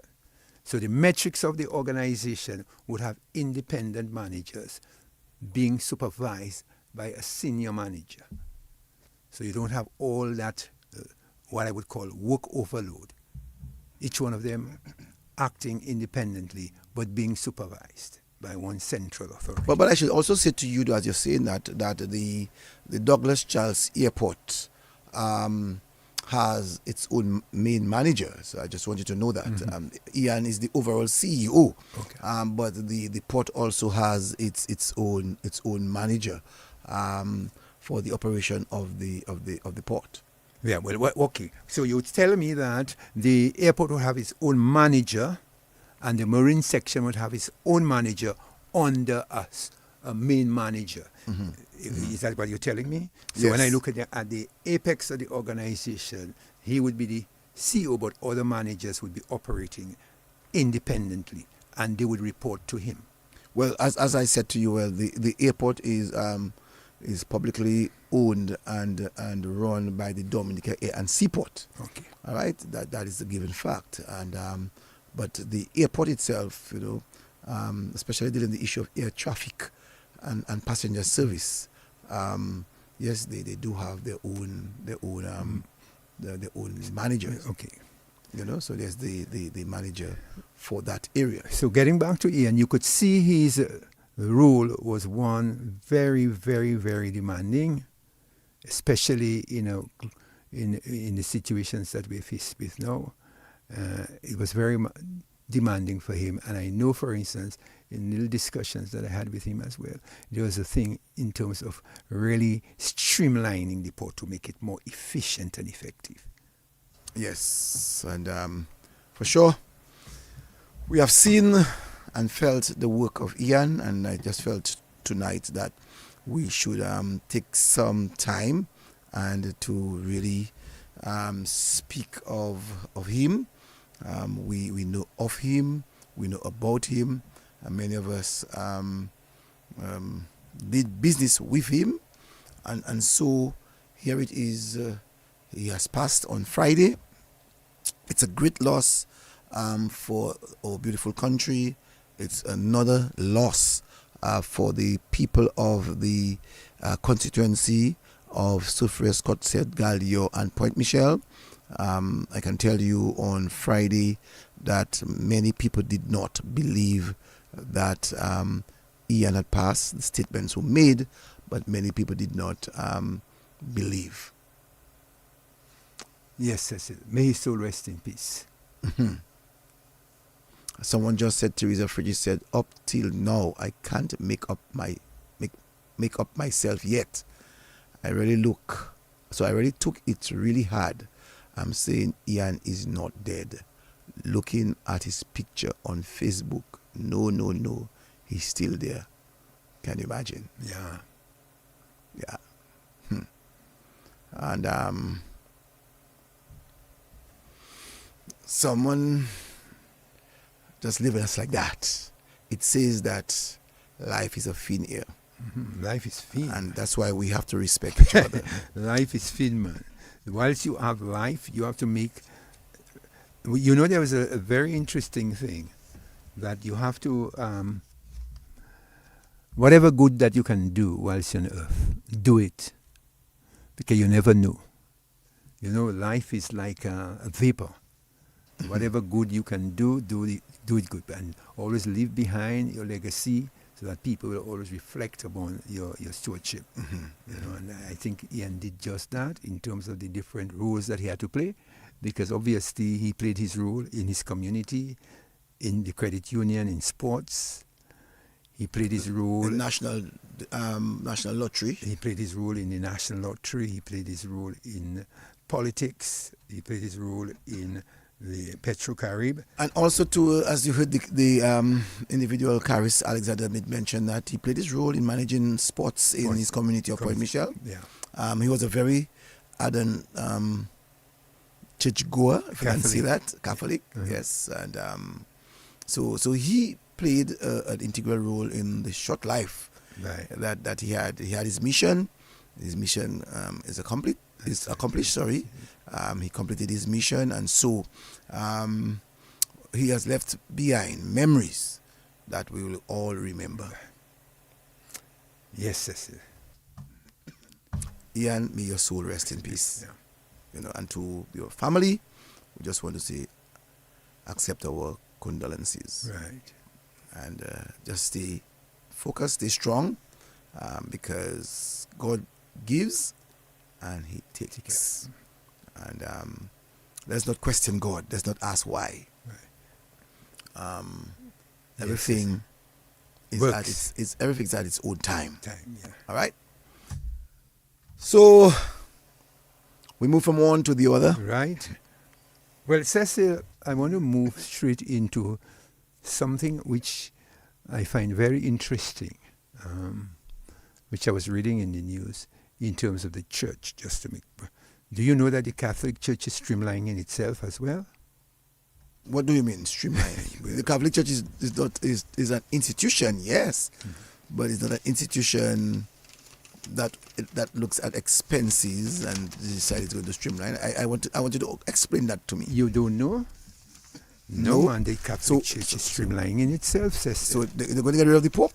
No. They're going to get rid of the bishops? It's called a church in transition. Okay.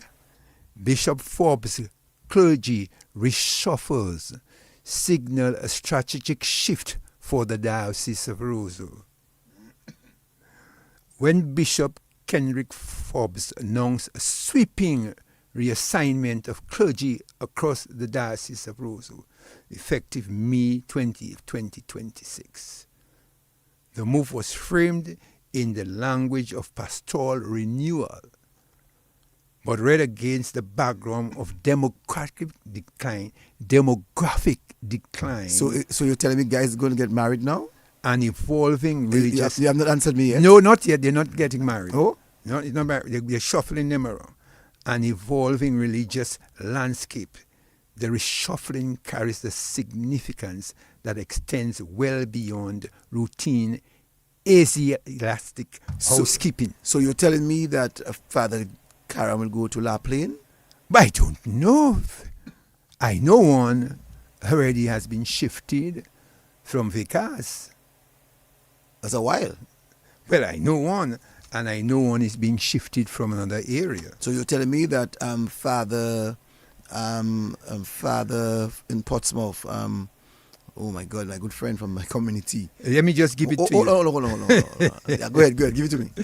The changes are substantial in scope, from the northern community of Vikas to the eastern shores of Casibros, and from Salisbury and Collioure on the windward coast to Point Michel in the south. Nearly every corner of Dominica is affected by the reassignments.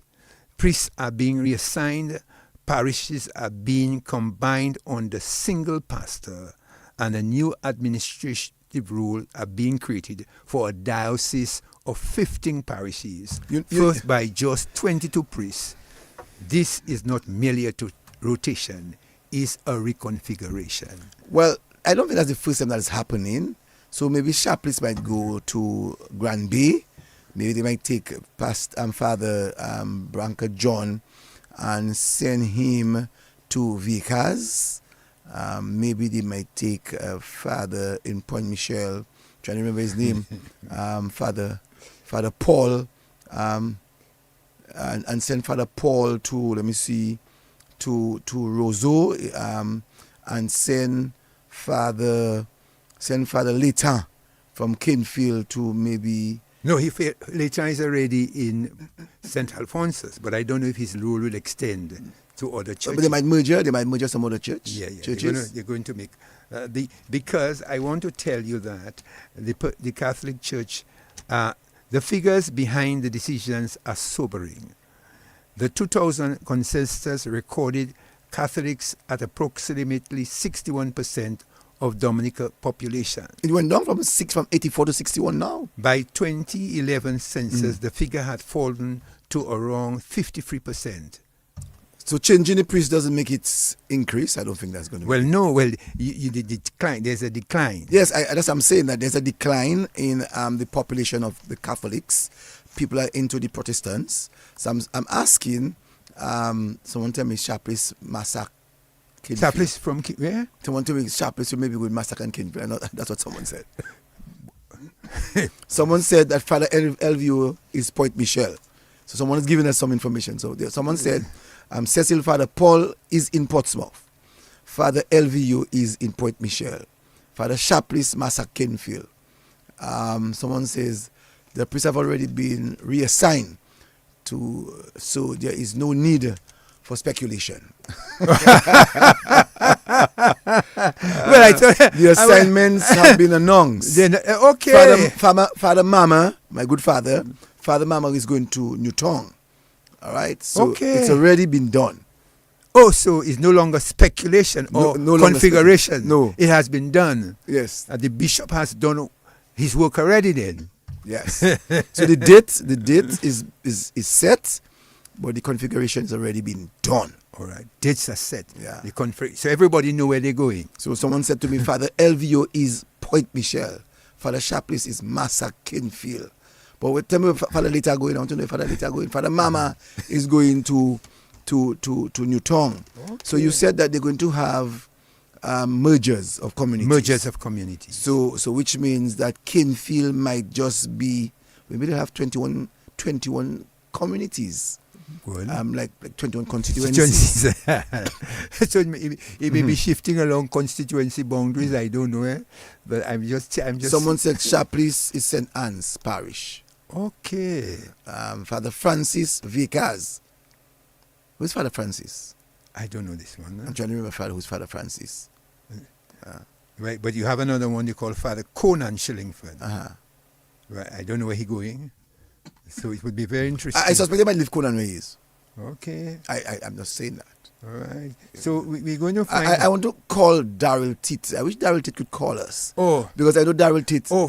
Daryl Titt is a Methodist, I think. But he knows so much of the Catholic Church. Well, Father... So I would like Daryl to tell me, help us to know where. Well, let me give you some names. Father Francisco Simbert, covering both La Plaine and Cassie Bruce. Father Godfrey. That's a huge Father Godfrey Tarimo taking on both Salisbury and Collyho. So let me ask, when that refiguration is done, all right? When that refiguration is done, I want to find out time of mass is going to change. I don't know. I really don't know. I just brought it to you so that you, from a Lakou perspective, you can understand that all these parishes that you used to have that was, very small now, will be extending because of the decline in number of Catholics, especially within someone Dominica. said Conan is going to assist the bishop. So Conan will be next to the bishop? Oh, of course. I just said to you, not knowing that I don't think I want this guy to go anywhere. But you're not a Catholic. I don't have to be a Catholic to know the work that the guy is doing. So Conan will stay close to the bishop then. And maybe Kalai John Baptist should also call me. Kalai is very close. Oh yes, close to a deacon. He's close to a deacon. Maybe Val. Darrell just said to me that he's a Catholic. He can send us the message, man. Thank you for that. But send out the message, man. Let us the public know because the Lakou we're dealing with, Yes, we would like to know. There are some people who have not been to church for some time, and some persons are not even aware as to who the new priest will be on the 25th. Okay. So when taking place? Did they say the mergers? Can you tell us where the mergers I'm reading, so maybe we'll get some more. The diocese has 14 diocesan and 8 religious priests, serving as Catholic population of roughly 41,000. Okay? So the use of the name's very, very good to pronounce, parochial vicar and administrative parochial assistance in supporting rules to an institution that is carefully stretching its human resource. In essence, Bishop Forbes is building a leaner, hear that? Bishop Forbes is building a leaner, more strategically focused diocese, one that preserves its geographical reach across the island while concentrating institutional energy on education, catechism, and external partnership. Yeah, man. I want Kalai to come because Kalai speaks on everything. So it's an opportunity, Kalai, to be a deacon, and to really help us to have from a Lakou perspective. From a Lakou perspective, help us out. So Kalai, tell me what you want. Kalai, I want you to help us, Kalai, with the church and the changes that they are making. From a Lakou perspective. Yes. Because the church means a lot to the communities that it serves. Especially in the light now of the, Pope making his move in Africa. So let's see this Kalai that's calling us here. Good evening to you, caller. Who called you? Well, I'm going to make Adam speak with you. So Adam is the one who brought it up. So Adam, go ahead, speak with him. Who am I speaking with? That's Kalai. Hey, Kalai, good evening, my brother. How are you? Good evening. What's happening within the Lakou space with the configuration that the bishop has articulated? Well, there have been some changes, basically. What are the changes? Basically, the bishop who, under canon law, is authorized to make certain changes, and the bishop has done those changes under canon law. So what has happened is that the bishop made a few changes, minor changes. Father Member, I'll give it to you straight. Father Member, who was parish priest of Sophia Scott, said, and look and said back, he has been assigned to Fatima Parish. And from Fatima Parish, Francis goes to Vehicles. The chaplain goes to St. Anne, which is Bassac.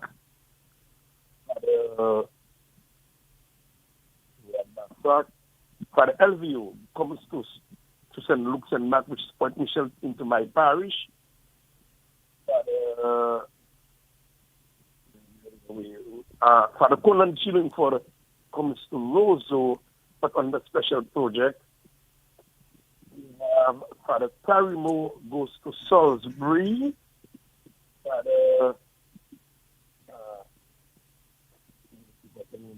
I'm just thinking of my head, but What about Father Francis? Francis Xavier, I think. Goes to Vickers. He goes, okay. Francis replaces Father Shapley. Uh-huh. Father Francis goes to Vickers. Father Shapley comes to Master. And Father LVO replaces Father LVO comes to Point Michel and St. Luke and St. Mark. We also have Father Tarimo. Father Tarimo goes to Collier, Salisbury. And Deacon Curtis will be assisting him. Father David Thomas, who is in Granby, is going to assist Father Franco. Now, what has happened is that it has some changes in terms of Cassibrus. So Cassibrus will be joined with Kathleen, etc. So Father Daryl Thomas and Father Franco will be in that area. And Deacon Curtis Victor will also be assisting in Salisbury and Collioure? Collioure. Yes. Correct, yeah. Wow, that's a big shift. That's a big shift, man. That's a big shift. Huh? Listen. Officer, and you, Cecil, are on the Police Service Commission, and you know that changes will be made. So, basically, those changes are made on the canon law. Now, when a priest, but I'll move. When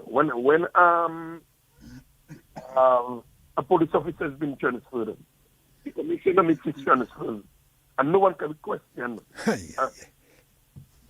Yes. If a doctor has been transferred, no one can question that. If a teacher is transferred, no one can question that. No one can question that. So transfers are done, like I said to you, under canon law, and the bishop is authorized under canon law to make the transfers. Basic things.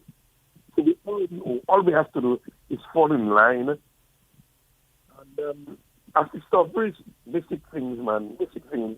Nothing difficult. Okay. Well, that's very interesting. And so he has used his authority under the canon law to make the necessary adjustments as he sees necessary. All right. Thanks for that information, Thanks Kalai. for that. You're on the ball. No. You have answered quite adequately. We just wanted to inform the general In public that, there are going to be shift or shifting of some Right. priests into different Into areas. different areas, you know. And all we asking, and I say we, as Catholics,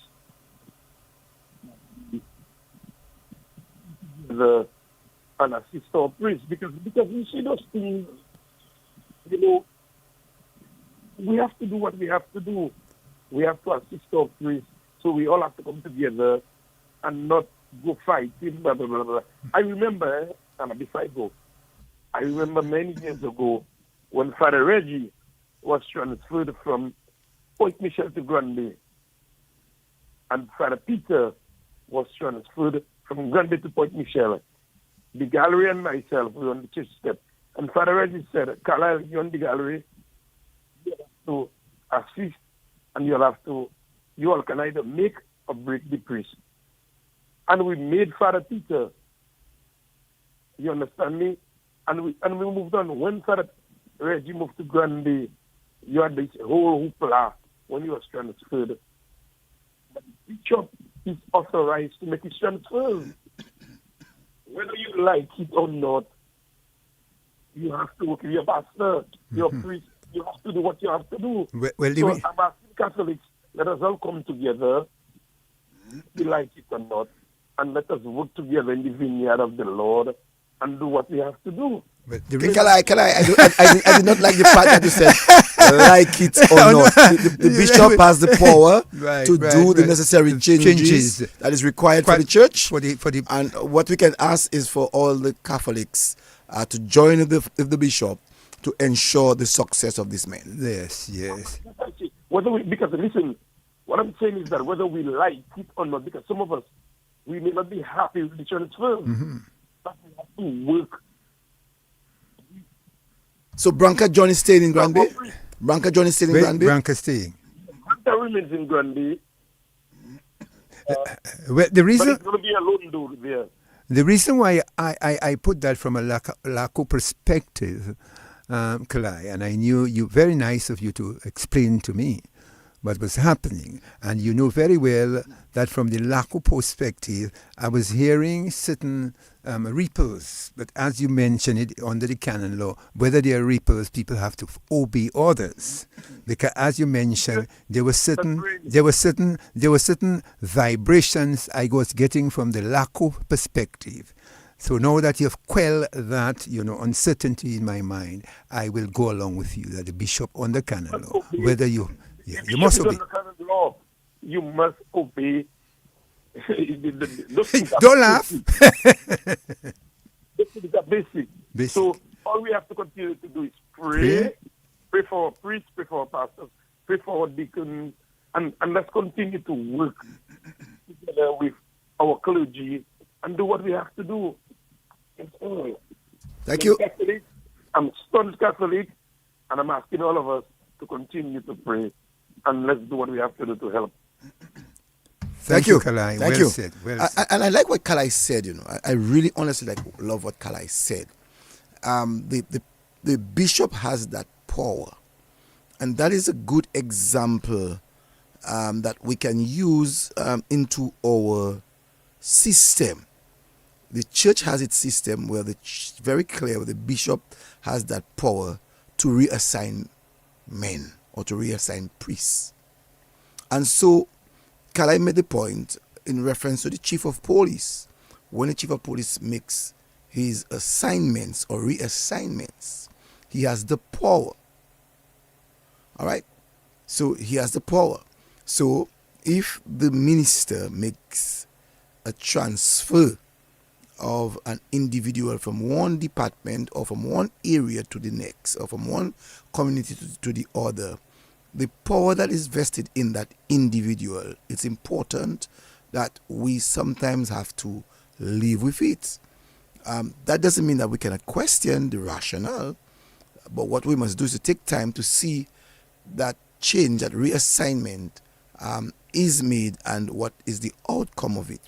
So we have heard of Branca John, and I asked, where did they send Branca John? Somewhere else. And someone said to me, where you want John to go, Cecil? I was just asking a question.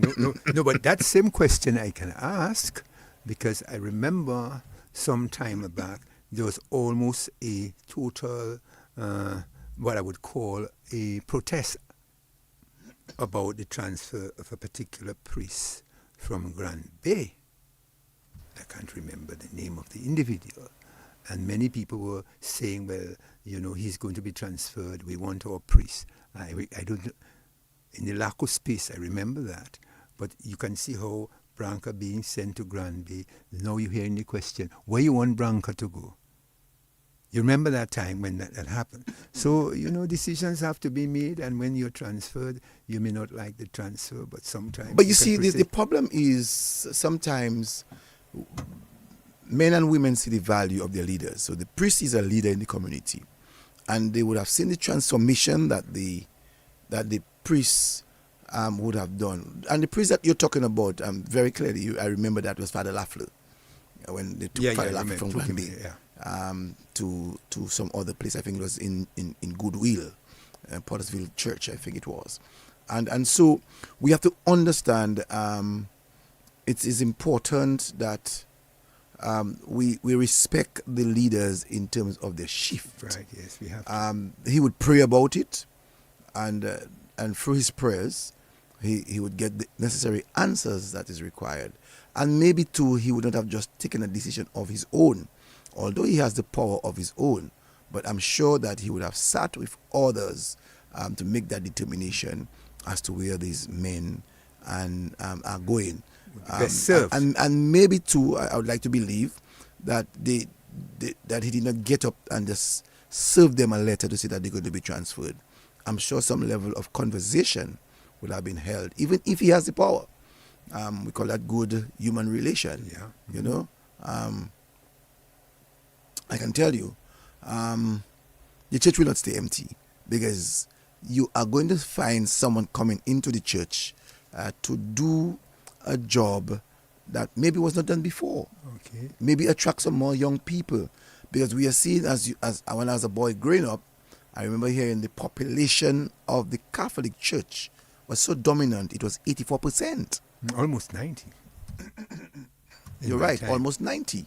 And now you just said that the population has gone down to some 61%. No, it's down at 53%. Yeah. 53%. So it's almost 50-50 in terms of the Catholic Church and the Protestant.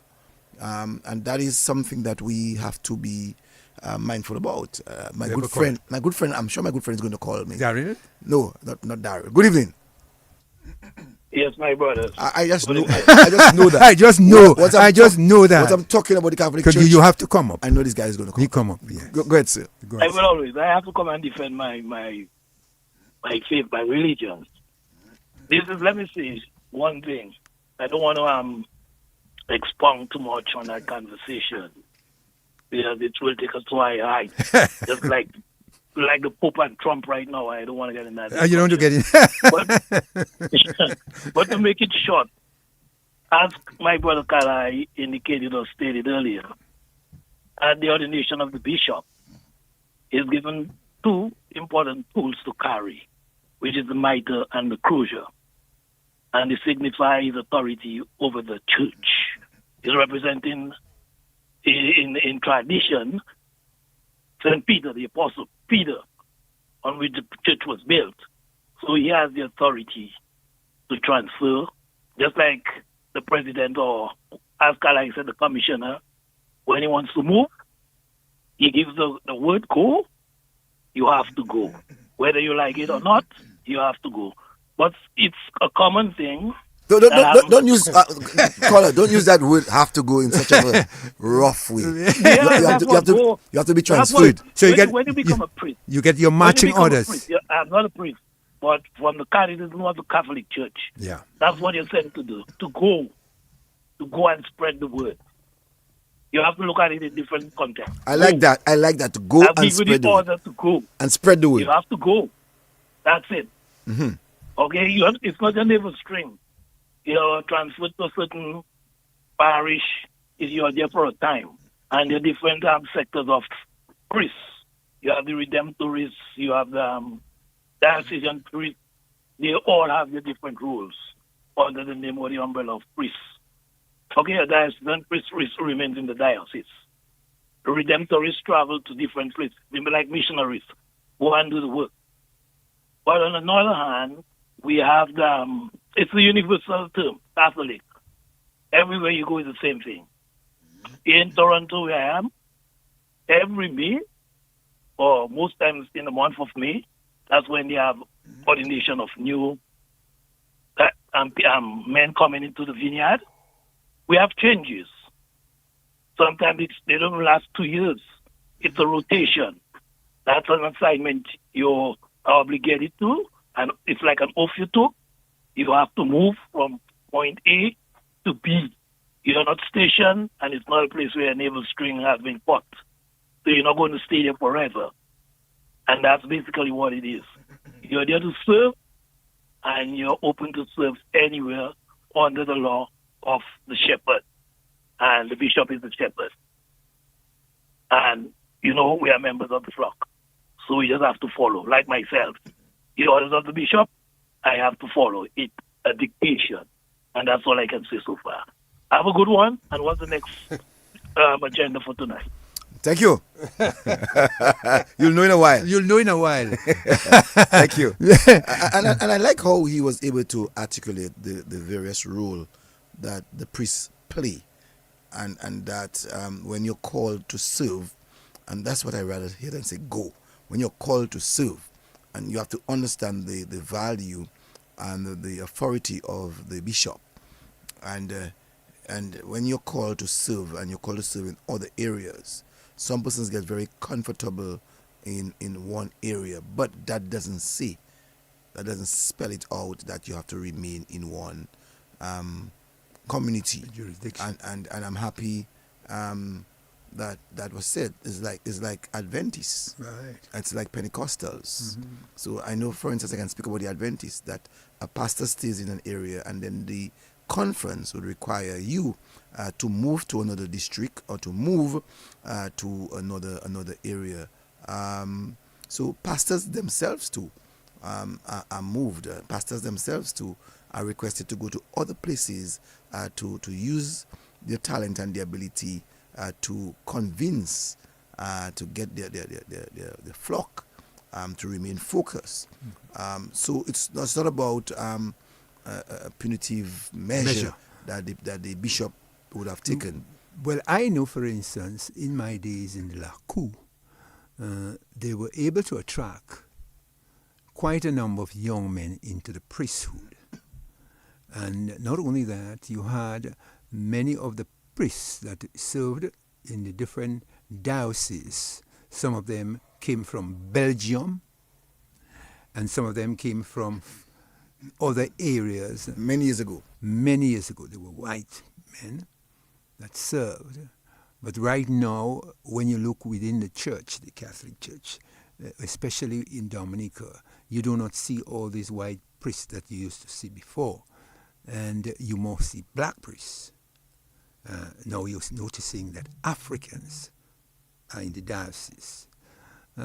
So the attraction of priests, young men at the SMA would be attracted to the priesthood. So we're not seeing that anymore in terms of the numbers that would go there, or even the young men becoming brothers. So there seems to be a call now for young men to raise up. But what we're noticing now, quite a number of the young men are not interested in church. I don't want to use the word quite a number of the young men are not interested in church. You have a good percentage of young people do attend church. What we may not be seeing or evidence is the kind of work that these young men are supposed to be doing. Well, I notice, especially in my area in Goodwill, I can speak to that, where I do not see the number of young men getting into the church. And I know there has been a call for young men to get involved, especially there is need for more priests. That does not only exist in the Catholic Church. When you look around in every denomination, you find that there are much more women involved in spiritual life. And that's not something that is only now happening. It's been something that's happening for a while. Even in my time growing up as a boy, you saw quite a lot of men, yes, but they were elder. The elders, and you had a handful of young men. And sometimes the church itself is not able to even hold those young men, not because of the attraction of the world, but because with age sometimes the younger that you get a little distance away from the church. Is it that the young people are losing faith in the church? Is it that they're becoming disillusioned with religion? What is causing that? Because it's not only happening, I would say, in the Catholic. No. Or is it because of the type of activity that's going on within the church that is not attracting them? Because they seem to have been more involved with the church in my time in the Lakou, but I notice in modern times now, I'm noticing that there's a level of well, you see, as you mentioned the word Lakou, when we grew up as boys, we felt that poverty allowed us to go to church. Take it or leave it. Poverty allowed us to go to church, and we were brought up in such a way that if we get closer to God, or if we go to church, not even necessarily closer to God, but if we get to church, our situations will get better. You find that today that many people's situations are different from when we grew up, and so they may not see the need to assembly, and that is a poor excuse. but the analogy we are making is that we are saying that you come from a poor family and you've been asking God to give you blessings, and that when He showers those blessings upon you and you have elevated to a certain level of affluence, that you tend to move away from God. And then you hear them say that it's a relationship. They no longer talk about the assembling of the folks. You hear them say now it's about a relationship. It's a relationship. It's not a spiritual one. Then. It's just something that you tend to look to God when you're in trouble. You say, "Last Bondi, sauve-moi," and when the Lord sauve you. Yeah, what someone said to you. Yeah, what someone said to you, Brain. Yeah, let them. Brain, Dominica already underpopulated. You're still asking for more men to join the priesthood. Well. I know the person mean well, but still we have quite a number of young men. So maybe I'm calling on the young men to begin to play their part in terms of No, the guy is saying to you nicely that we need a population and we need men to bring that population. Okay. So in other words, he's saying to us indirectly that when you become a priest, you cannot procreate, you can't make children. That's what he's telling us. That if you go into the priesthood, the kind of way they have it now. I will read something that someone said a while ago. Good evening to you. Good evening. Good evening. Yes, good evening. Can you hear me? Yes, yeah, we are. Just to tell you quickly that Cecil Adventist, not too long, the Adventist Church made a change in Cassibrus. They had a pastor that was getting very close to the community, and he was transferred to Point Michel. And then we have a pastor from Grand Form that is in Cassibrus. And maybe they did other changes, I don't know. But every religion played their role in the community, one way or the other. Going back to what you all are saying in terms of the 53% for the Catholic Church and it was 84%. Remember, we're in a changing world, and some of the Protestant religions, they provide transportation to the churches. They do things to attract people. So the Catholic Church don't do much of that, except there's something special happening to go from one area to another. But like on a regular Sunday, you don't really have somebody come in and pick you up and go to church. You have to walk all the way wherever it is, you know? For example, before people that in Tatan would walk to Portsmouth, I can remember from Bonn walking to Portsmouth before they had that visiting board and things like that. People from Tranto in Cassibrus, they walk to Cassibrus. I'm talking about Catholic Church. Now, going back about attracting people to be in the Catholic Church, we can try to attract more deacons. Most of the deacons are men that married and settled and retired. Why we cannot have young married deacons? The person that was questioning about population. let's talk about that. Nice question. Okay, bye-bye. Thank you. Bye-bye. Nice question. Another person said, best all young men join priests because marriage have notice. No. I cannot agree with that person at The all. person said, today and in 6 months, they no more. So he's advocating for priests to get married. Huh? Well, maybe he wants priests to get married. No, the last person there just made a very good point in terms of getting young deacons instead of trying to wait when you're retired. Okay, they're married and they can because right now you're going to have an expansion of the church constituency. All right, and I think let's just take that caller quickly. Yeah. Good evening to you, caller. Good evening, caller. Good evening, caller. Good evening to Brother Brain. Good evening to Mr. Cecil. Oh, good evening. Good evening. I hope you didn't have your vegetables. I know you Well, like your veggie. When I about them priests and thing, I must run and get the vegetables faster. Go ahead, my brother. Because, hear that now. So a pastor and a priest, which one is the best position in the world? Well, a priest is a pastor, A pastor is a priest. They're I know interchangeable. pastor have wife and family. Maybe depend. I don't sure a priest have wife and family. No, the priest is married to the church. priest is Remember married that. to the church. The church is the priest family, yeah? Family, yes. Don't forget that. Cecil, we have a problem in the world today, We have to get rid in the world. So, when nature calls you, the priest can hug the church, then. That's not what it is. That is not what it is. My The brother. concept. No, we have to get it really, The life is really, my Lord. We have human beings, flesh and blood. We have to get it really, brother. But you see, We live in a real world, mm-hmm. You know what I'm saying? Because really and truly now, and you watch it well, it says, for a fact, if we have plenty priests in Rivernica, we'll never have a serious problem. But if we have plenty pastors, we can get places. But anyhow, you see religion, what are religion following? They following God or they following church or religion, as I call it. No, Because when I watch it, every church has a doctrine. So there's a belief in God, all right? So the doctrine is made around the belief Yes. in God. So the Catholic Church has a doctrine. The 70s has a doctrine. Pentecostal has a doctrine. The Jehovah have theirs. So now, when I watch it well now, the people don't believe in God. Now I only hear about the devil. But what I realize in my world, for since I know myself living in that world I live in, I realize I never see the devil yet. But I realize now, a whole heap of people that say they praise in God or they in God and whatsoever. To me, they might say I don't more malice in the world there. You realize that? Get it straight. No, but you see, Majority, but you see, caller, every human being, every one of us will fall short. Yeah. And by virtue of that, some of us, when we fall short, our attitude is worse than maybe another.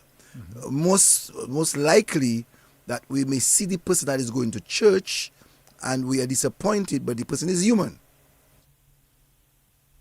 No, my brother, what I'm saying there, you see me, I want to tell you something before I roll out there.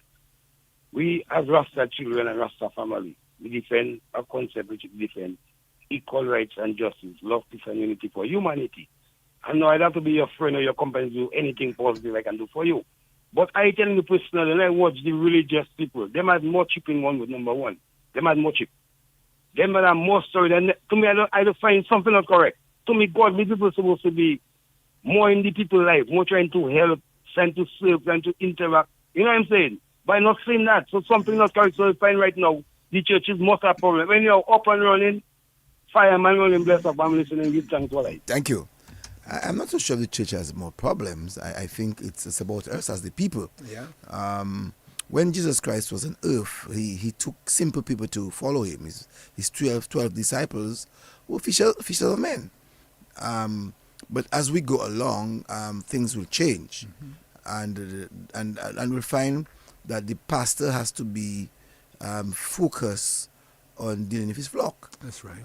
Yes, he might be married, but at the same time, he has to ensure that he engages with the church. That's right. So yes, you're married for family, but you're also engaged with the church. Mm-hmm. The priest looks at the church as his family, his wider family, and he as the father. And that's where the doctrine of the father comes. And when I hear people say, "Oh, I cannot see father," come on, let's be real. Mm-hmm. It's not saying that you are denouncing God the Father. You're not doing that. They are the father of the church. Right. I'm an Adventist, and I believe the fact that these guys are the father of the church. The shepherd, so the shepherd of the flock. So nothing wrong in saying Father LVU, Father Josh, Karam, Father Ogis. Nothing wrong in saying that. Yes. Because they are the head of the church. You know, I agree with you. The bishop is the head of the organization that gives guidance to the church, and so he is right to take his decision as to what he thinks is necessary or what's best.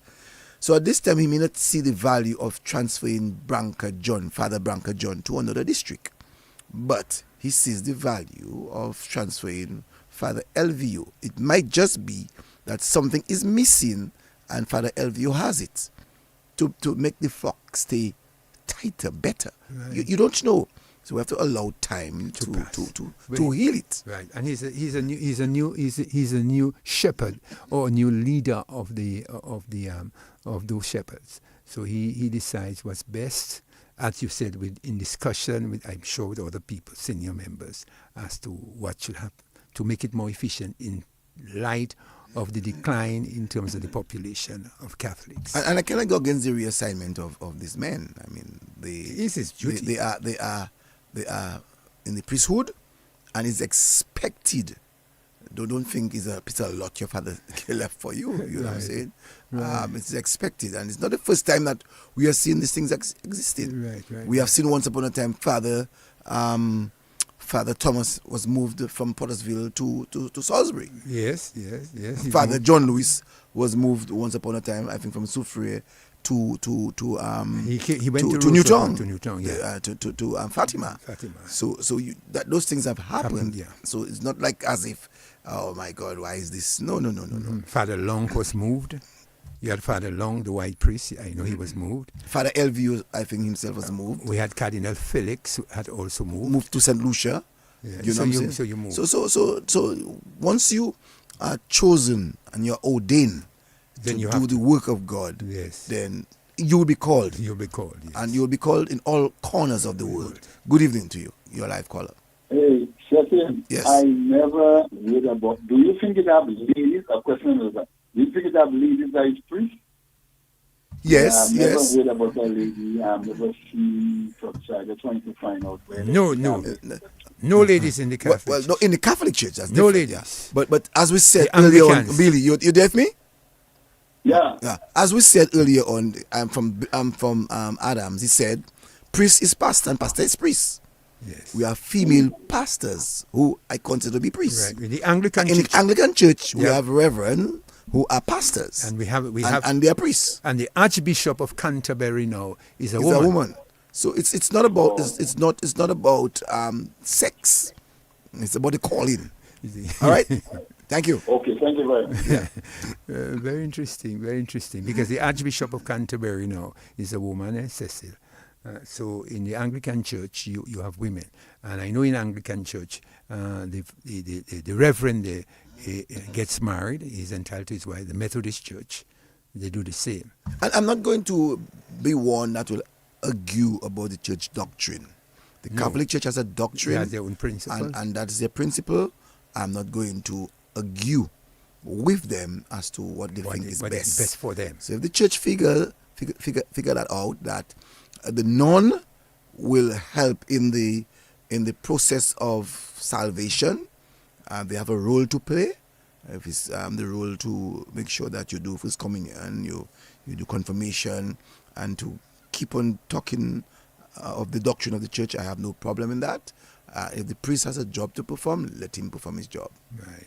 What I notice now, just broaden it a little bit before we move on to the next one, I notice now within the African diaspora, that more Africans are gravitating towards the church now. Have you noticed that phenomenon? I don't want to say more Africans are gravitating. We are now seeing more Africans into our districts, into our countries. Africa as a very big country, I'm sure there's a lot of Catholics that we may not have known of, But right now we are seeing the movement of Africans into our region. Once upon a time it was the Europeans coming into our parts. Into our vineyard. Yes. Very interesting, very interesting. So we look forward to seeing what the transformation will bring. I mean, I know the Catholics have done a lot for education in their social work, especially when we talk about our Bolga, our Claim, our Brugodo over the years. Well, what do you have to say about this? Someone said, while a priest is a pastor is not necessarily a priest. Well, at least a Catholic priest. Yes. A Catholic priest is a profession, like a doctor or a policeman. Do you believe that? No, the pastor has, I know when I Pastor Bell, Pastor Bishop Daniel, they look after their flock. The only difference with them is that they are married men. Some pastors prefer to remain unmarried. Some bishop within the Protestant churches are unmarried, some of them. But I know they have they can get married. I know that. So I don't see their rules as much different. It's just that different religious organizations. And let us look at the Catholic Church and its doctrine. I have a problem, not just the Catholic Church and the other churches, and that's why I understand the Catholic Church even more. I see that you have pastors who are divorced. There are pastors who are divorced. Hang on. Yes, go ahead. You mean in the Protestant churches, men who are divorced can still be pastors? I'm saying to you that I know pastors that are divorced. Okay. And that's why I'm saying to you that I understand the Catholic Church and the marriage of the people. Okay. Marriage of its flock. Okay. You know what I'm saying? It is for me disturbing to be a pastor and you're divorced. Okay. I have serious problems with that, in accepting that. Okay, well that's well, I know, for instance, within my regions, in terms of the Protestant churches, I know, for instance, pastors who are divorced is rather a very unusual phenomenon. Whether it's rather unusual, the fact is it exists. Okay, I would not give it. And that's why it disturbs you. And of course it does. Of course it does. It means that if you cannot keep your family together, how are you able to keep that church together? All right. That's where I have the problem. As you see, and that's why I want to endorse. People might think that I'm weird to say that. That's why I want to endorse the way the Catholic Church goes about it, that the priest should not get married. Okay. Because if he wants to get married, he should leave the institution. If he wants to get married and have children, because Father Alexander left and got married, but you have to leave the institution. Mm-hmm. Yeah, you can't remain, but you can get married and still be, let's say, for instance, a layman in the church assisting. Yes, you can be a deacon. Yeah, you can be a deacon. You can be a deacon. Okay. I mean, I have no problem in a deacon having his family, but he's not doing the ritual. He's not involved in the profession of being a priest. Okay. All right, he assists in the priesthood to make the work of the priest easier. So there are these that, let's take for instance, if you looking at Point Michel, if the priest in Point Michel has to do a service in let's say Scott's Head. I'm just using that. Yes. The deacon can replace, or if there is a funeral, the deacon can carry it out. Can carry that service Okay. for the priest. Service, no mass, because the Catholics say. I want us to know that very well. The Catholics don't say service for burial; they say mass. All right, so they would do that mass for the priest. It would be very interesting. Can the deacons? Well, that is another thing I'll have to find out as part of my homework. Can the deacon within the Catholic Church marry someone? But the deacon? Can the deacon? That would be a very interesting. No. The deacon. I know deacons that are married. Yes, I know deacon. And Val is a deacon. Can while he Coffee is a deacon. Can he perform marriage? You talk about performing marriage. Yeah, He has to be ordained to do that. Oh, yeah, and he has to have a license. And he has to be ordained first and then get a license to marry. So I don't know that part of it. I we'll have to do the research for the Lakou. Yes. Well, very interesting. I just wanted to draw your attention to that aspect of the discussion, and we could probably move on. Yes. Well, I know, for instance, Cecil, one of the things that I'm noticing now is that in the old Lakou space, we had a number of discos and small businesses, but I would like to take on the entertainment. In the old days, we had a number of discos. Hold on. Someone said to me, the deacon is an ordained minister who can perform these duties. So basically what the person is saying to me, he can marry. That he can do marriage. Oh. Marriages, sorry. Yes. So our boy down in Portersville, Val, can do the marriage business. Yes, it looks like this. Okay. Yes. What I noticed, Cecil, in the entertainment field, I was doing a little research. Where have all the discos gone to? You see, when we grew up, things were done totally differently. All of us remember that we had a lot of house parties, and we had a few discos. So I remembered that you had a disco in Soufriere, you had a disco in Point Michel, you had a disco in Roseau, you had a disco in Massac, you had one in La Plaine, you had in Portsmouth. So we found ourselves being entertained by going on a Friday and a Saturday night to various discos. So one of the most popular disco was the Warehouse Disco. We had another popular one in Roseau that was called the Nightbox. I'm trying to remember the one in Point Michel as a young boy. I remember there was one. Where we had the Galvanage. There was a Galvanage disco and there was another one. I'm trying to remember the name. I think Teresa Fridges is on and the disco is close to where Teresa Fridges' home is at this time. So I'm sure she's going to help us. But there was someone said that the Ham. So we had a few discos around. And you're right to ask the question, where are they now? Where are they gone? Because I remember you had the Cove. Yes, the Cove, yes. I remember the Cove. Which I see all the time when I go down to Donkey Beach area. I know you had another one in the, what they call the mill, the mill, yes, which is up there where Paul Green, by Eugenia where Paul Green is in Loubier. Yeah, where he has his hotel, where he has his supermarket. Right. There was a disco there. I know there was also a disco on top of Kenfield. I know there was one. There was Fredo's Disco in Grand Bay. There was Fredo's Disco. Someone is on the telephone and see what the person has to say. Good evening. Arcadia Disco in Point Michel. Arcadia Point, yes, that's the name I'm looking for. Arcadia, yes. Did you ever go to any of those? Not to say so. Whilst we on that. Did I dance in those things? I danced in Galvanage Disco. I danced in what's the one down by the in Donkey Derby again? Donkey Derby. Donkey Beach, sorry. You danced at Nightbox? Oh, I danced at Nightbox several times. What about the Cove? Did you dance there? The Cove, that's what the name I was looking for, yes. As a matter of fact, in the days of the Cove was the prime time of our lives, you know, in the 80s into the 90s, early 90s. I did, you know, Shipwreck, had a disco.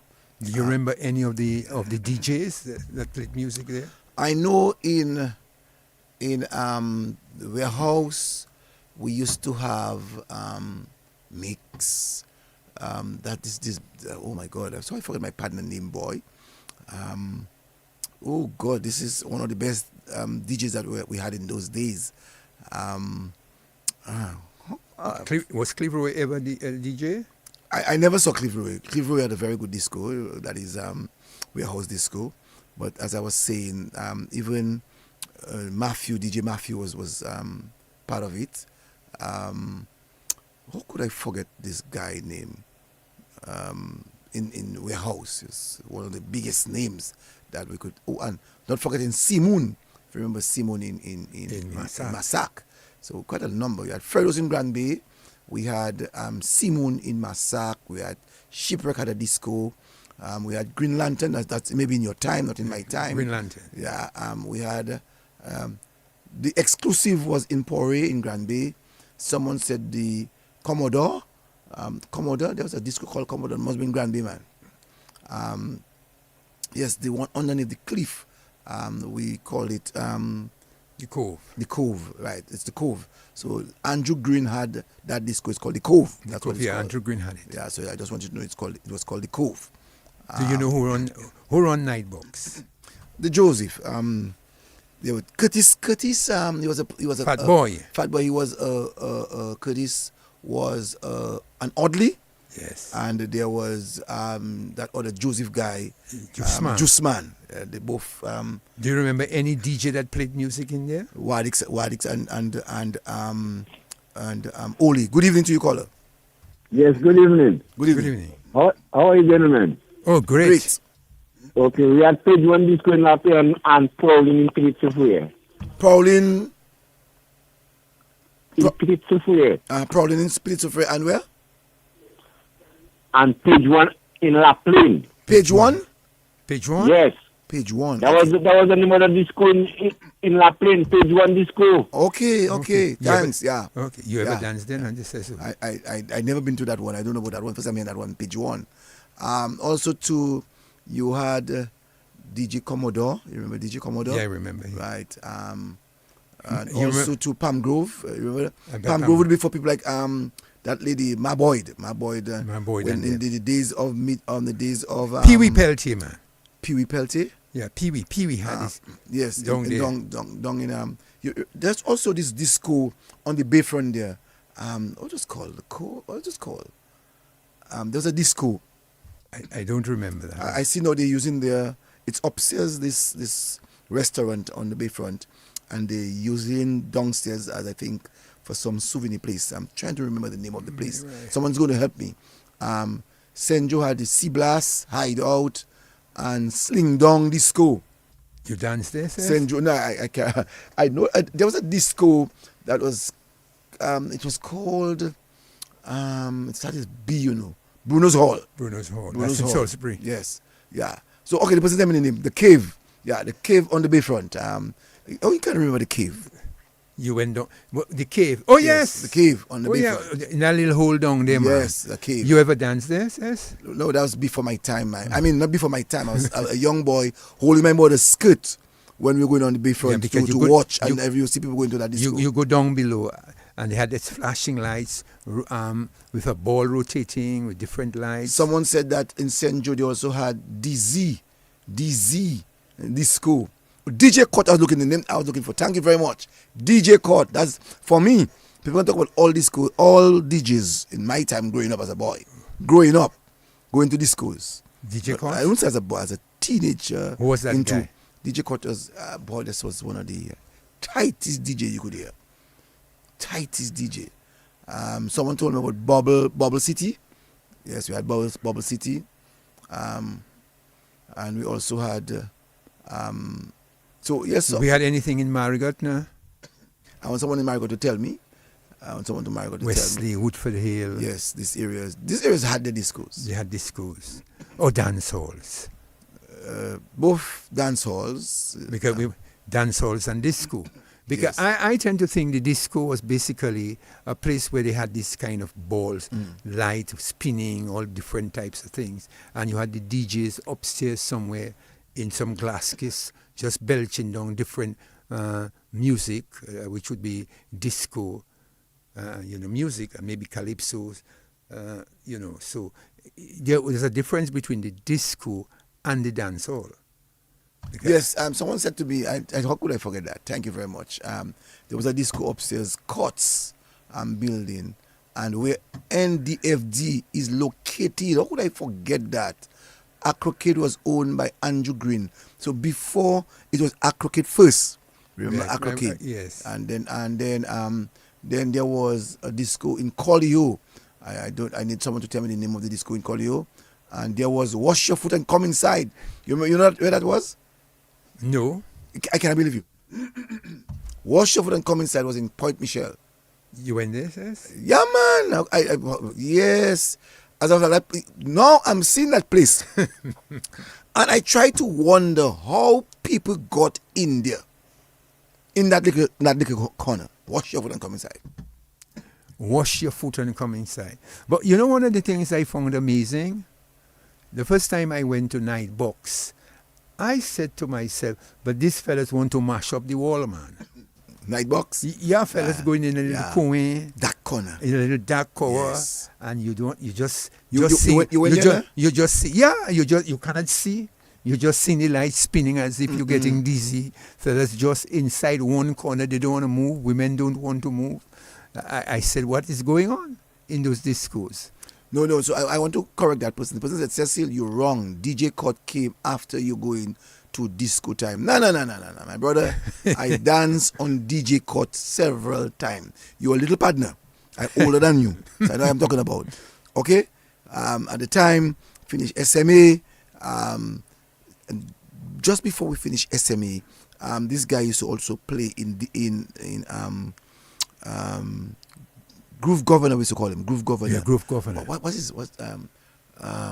Groove Governor. He's not the one who established Kyrie FM, no? Yes. No, not that. No. We used to call him Groove Governor. Bocho. Bocho used to play there sometimes on a Friday night. So I remember that. Yes, I remember that. Marigot had Sundown Disco, that's correct. Sundown Disco on Harlem. And someone said best dance hall was Grotto. Yes, Grotto on. I didn't dance in Grotto. That is were there two grottos? Yes. Well, I don't usually use it with two grottos. Grotto number one was where the infirmary. Where the infirmary is now, and then where the grammar school is. At the back there. At the back there, you had that there. Also, someone said there was a disco right next to the Carib Cinema, but it did not last. Another person said, but not as a teenager. Let me see. Maybe the Trinity I didn't go there as a teenager. DJ Cut was in my time frame. Look, you have a caller. Yeah, so let's take that caller quickly. Good evening to you, caller. Good evening, caller. Good evening, caller. Yes, observe court was called Tambrin Tree. Tambrin Tree. Right, and I remember going dance at Acme Garage. You went dance at Acme Garage? Yeah, and I remember going upstairs Calabash. After Acme Garage was after Hurricane David. Yes, and Calabash also do. Cecil, you went to upstairs Karam? No, it wasn't upstairs Karam. It was downstairs Karam, where they used to have a restaurant. Downstairs Karam. And Calabash used to be upstairs. Calabash used to be upstairs where? No, I said Calabash. When you go dance at Calabash, remember it have a basement, but it have the upstairs when I came in. Where that was? Where Calabash was? You know where Calabash be? By France? Yeah, by France. Oh, I didn't know Calabash had an upstairs. I only know one. Yeah, man. No, I would know the restaurant. Remember, it have a basement. You do the store down below. So it have the eye clinic right on top there. Yes. Eye clinic. I know Calabash, you know. Right, I know I just call it upstairs. I just call it upstairs. You know, you call it upstairs. The basement below. Okay, there's a basement. So basically, just see the basement. So people were dancing under the basement then? No, the dance used to be upstairs. Right up there. Okay. All right, cool. Thank you. All right, someone said that there was the Eagle Club upstairs, Backless Bank. The Eagle Club, but Bush was alone. That's what. Another person said there was a Jam Dong Harlem in Marigot before Acrocade. It was also called Sunset Terrace. That is true. Sunset Terrace in by Andrew Place in thing. Yeah, that's correct. There was also the Coal Room. Yes. How could I forget that? The Coal Room. Where was that? The Coal Room is the same place that we're talking about in under the cliff on Clinfield. Okay. Yeah. The Night Box. We spoke about the Night Box. Dr. Stick, that's Bocho. But Dr. Stick played a lot in Warehouse Disco, especially on a Friday night. The person said, I think Cecil have him confused. No, DJ Cott, I know I dance with DJ Cott. Do you know? Usadi Sauli, I know I dance with DJ Cott. Let me play. Hold on. Playing $10. At the time, people like Babuli used to be the security officers. We had 2 police officers from Maho, I think they were from, doing security guard for Clive Roy. Yeah. So I know DJ Cott played in Warehouse Disco. Who was Who was the other big? There was a big fella, but from the time you see him at at Warehouse. And I never. Hold on. I wasn't a teenager. I said after I finished high school, I was in my 20s. You went DJ Cott. I wasn't a teenager. All right, I'm part of the teenager. Yeah, go ahead. Yeah, there was a security man. He always used to be at Nightbox Disco. A huge fella from Kinfield area. We used to call him Big Bird. He was a defense forcer. You're talking about Stalin? No, man. Not Stalin. Man, big fella. He used to work up by Nassif. You're talking about. I didn't realize that guy was a DJ. You're talking about Baptiste? No, he's not Baptiste. He's not a DJ. He was a security man. Oh, a security man that I know. Let's take a telephone call quickly. Good evening. Hello, good evening. Good evening. You dancing any of the discos now? Excuse me? You dancing any discos now? Yeah, I dance in Jeffrey Disco in Marigot, Don Adam, and in the Harlem Disco. All right. Yeah. How was it? Oh, very good. Those days, no fighting, nothing. It's only somebody that I could go poor. That is it. You'll never had combat there? Any combat? Fellas want to dance with you and you don't want to dance with them and fight break out? When I break out with who I want to dance with, I dance with. Right. C'est ça qu'on dit, Bachelma.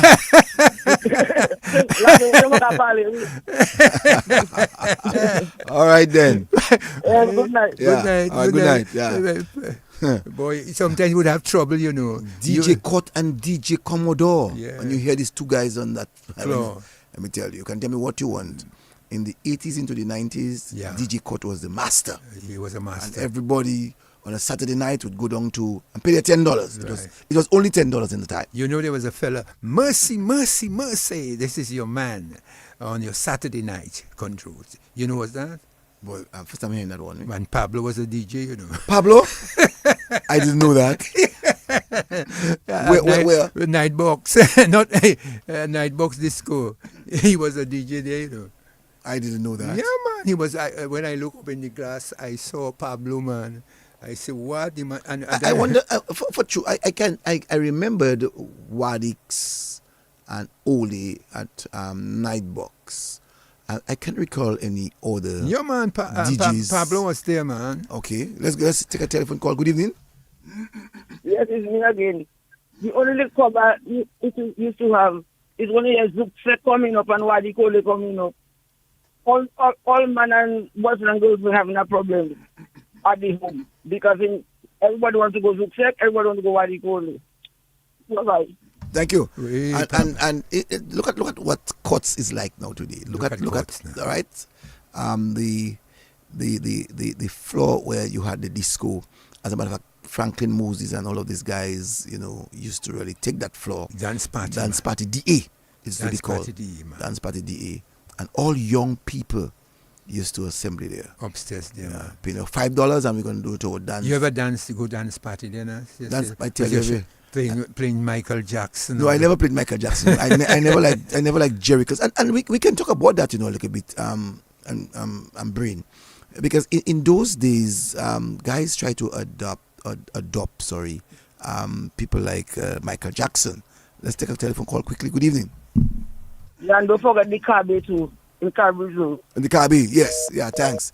And you know, when in those days, fellas used to have their jerry curls, and clacks used to be the in thing. Clacks, remember clacks? Yeah, man. And gun mouth. Before the gun mouth, You remember guys used to have their bell bottom. Yeah. And guys decided from the time Michael Jackson came with his moonwalk and his clocks and his Jerry curls. Jerry curls used to sell like crazy. Someone said Cecil is confusing DJ Cut with DJ Commodore. I'm not doing that. I'm saying to you, I dance with DJ Cut. Paddy must have. And I also dance on DJ Commodore. All right.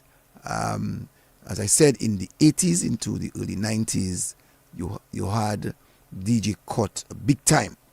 DJ Commodore Front Totola is one who made Warehouse popular.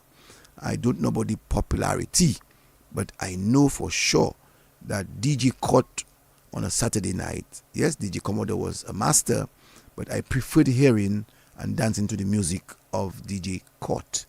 DJ Cut started playing around 1997 when DJ Commodore was fading out. 1997 DJ Cut would have come in by sure in the mid 80s. I can guarantee that. Then Lakou fellas like my uncle would dress in bell bottom pants and afro. So yes, coming back to the DJs, you know, the DJs were not easy in those times. We saw in the absence of live bands. So you had people like Wadi Kole, Hi-Fi. So you had Pupa, you had Ole, and you had Wadix, and those guys were not an easy trio. But you had another guy, Natty. Natty used to dance. No, Natty had his Hi-Fi. Natty? Yes. Natty. Not Natty, you know, from the one who used to be driving. How you used to call him? He raised up with me, man. And he has his house in Canefield. I'm not so sure about that, Natty. Yeah. I'll get his name in a couple of minutes. Just slip me. John. His surname is John. He has his house in 10th Street, Canefield. We used to call him Natty. He had several bosses living in Portersville, Stieber Street to be exact. Oh, you're Canty John's son. You're talking about Natty that had that long house in Stieber Street next to the bridge? No. To the bridge? No, I'm talking about, he was a fella, well, he died.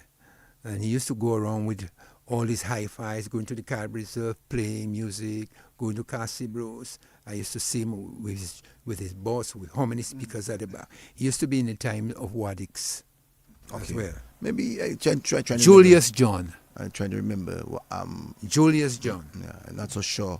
You don't remember him? I can't remember him, you know. But in those days, you know, we had quite a lot of discos. Discos, yeah. You know, and the discos were... Do we have any now? Someone has to help us. Do we have any discos now? Someone has to help us. At my age, I don't go to these things. Yeah, but in Roseau, do we have any? I'm not seeing any in Roseau. No, I'm not seeing any. Yeah. Portersville, I'm not seeing any. Canefield, I'm not seeing and even in those days, you had a lot of hi-fi. So I remember Raffle. Raffle Song System. You had also this guy, Roll. You had Roll. Something Roll. I'm trying to remember. Something Roll. Somebody call him. Good evening to you, caller. Good evening, caller. Yeah, Mr. Joseph, I'm touching base with Yes.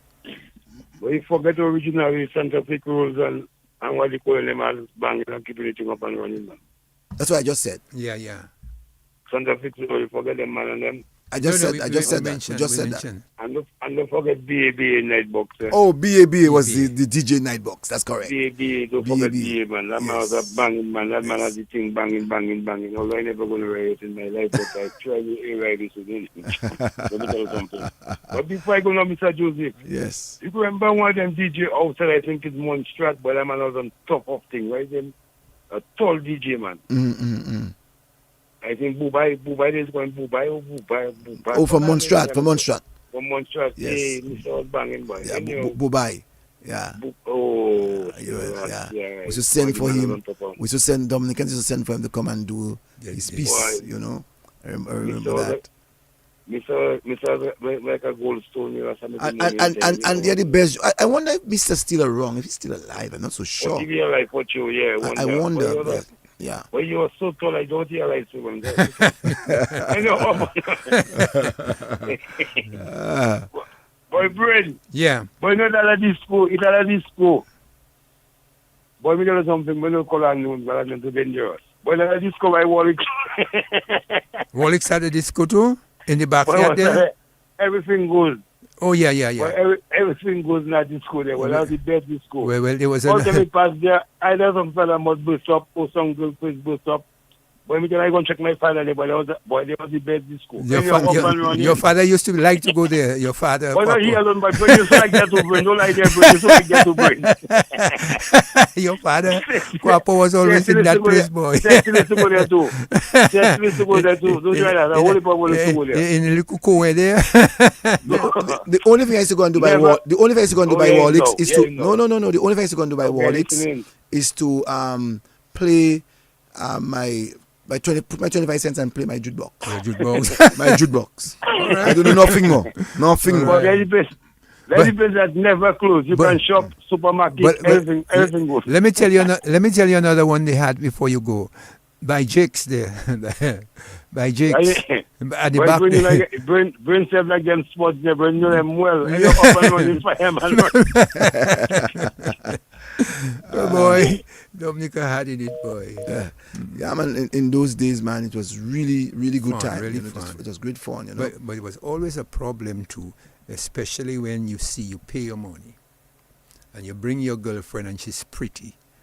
You're a pretty girl that can dance well. Fellas want to hustle you for your woman, and look now, fight going to break. Look now, fight going. Punch going to start falling. I know. Because fellas don't pay for your woman, and they want to take your woman from you. You remember that? You remember those days? Let's go back to the telephone. Good evening to you, caller. Good evening, caller. Good evening, caller. Yeah, good evening. The man Cecil and Brain. Yes. How are you? Good. Cecil. Yes. DJ Cut is a young guy. Younger than me, right? I don't know if DJ Cut younger than you. I'm not so sure about that. Yes, I know that for sure, bro. Okay, and all right, DJ Cut was in England for a while and moved back to Dominica. DJ Cut was never DJing in Wales in the 80s. I tell right? Listen, bro. Okay, I'm listening. DJ Cut me. I wouldn't doubt that he DJ in Wales, which I cannot remember really, but I wouldn't doubt. Most likely he did, but not in your time when you used to go to Wales. Okay. Because I'm telling you straight up. I'm not just saying things out of my head. I know that. DJ Cut come to Dominica a while and he used to DJ in like Salisbury and when he'd have them liquor jam and stuff like that, you know. But DJ Cut wasn't a main DJ in Wales. He may DJ there, maybe late. I wouldn't doubt that, but in my brains, I cannot even remember he was a DJ at Wales. So not in your time. That's my point. And then the disco on the Bayfront, I think the ex-pilot from Rosa, what's his name? Which one are you talking about? Before Melissa, for Labour, what's his name? For Labour? For Labour, yeah, what's his name? Alvin Bernard? No, he's the digital guy. He's the guy that's in charge. You're talking about Tong, yeah. Robbie Tong, yeah. Robbie Tong was part owner of that disco by the Bayfront, on the Bayfront. But I don't know what happened to that disco, you know, and then Edgar Berrich was part of it for a while, and then closed down. So after I left, I don't know, there was another one on the Bayfront, but I remember those guys, they had a different, at the disco opposite Nassif, the supermarket. Yeah, so and then the disco next to the Carib City already, the chicken place was Fidel. Yeah. After Fidel closed down, they had a disco there. I think it was owned by Nono. Yes, I remember this one. Yeah. Yeah, that was a sunproof disco, but it still didn't last that long. So we had a lot of discos. The discos around Tongue didn't last. Yeah, and there was a disco up in Mount Daniel owned by I think Steve husband- Shillingford. Steve Shillingford. Shillingford, yeah. Yeah. Still is the name. Budget. But this budget, yeah. But the two discos I was really around for why it was the one Donkey Beach and Wales, but Wales was the disco that has the long list. No matter what jam you go after, you have to go to Wales. There's something about Wales, man, that just was. Yeah, you just have to go to Wales. Yes. But anyway, yeah, man. Thank you. Nice conversation. Thank you. All right. Yeah. Someone asked me which cricketer in Dominica was you in Jericho's. Good evening to you, caller. Good evening, caller. Yes, good evening. Cecil. Yes, I. That guy from Montserrat, his name was Albert Dubai Richards. Yes, Albert Dubai. Yes. Albert Dubai Richards. Thank you. Thank you. And I remember when Dubai came to Dominica, as a matter of fact, everybody was listening to him on radio. Big Harry, yeah. And when they first saw him, everybody went in awe. That's all I have to say. Nothing more. So the caller made mention, and I think, I don't know, I'm sure it would have been DJ Cott. And I know DJ Commodore. I know I danced to DJ Cott in the warehouse for sure.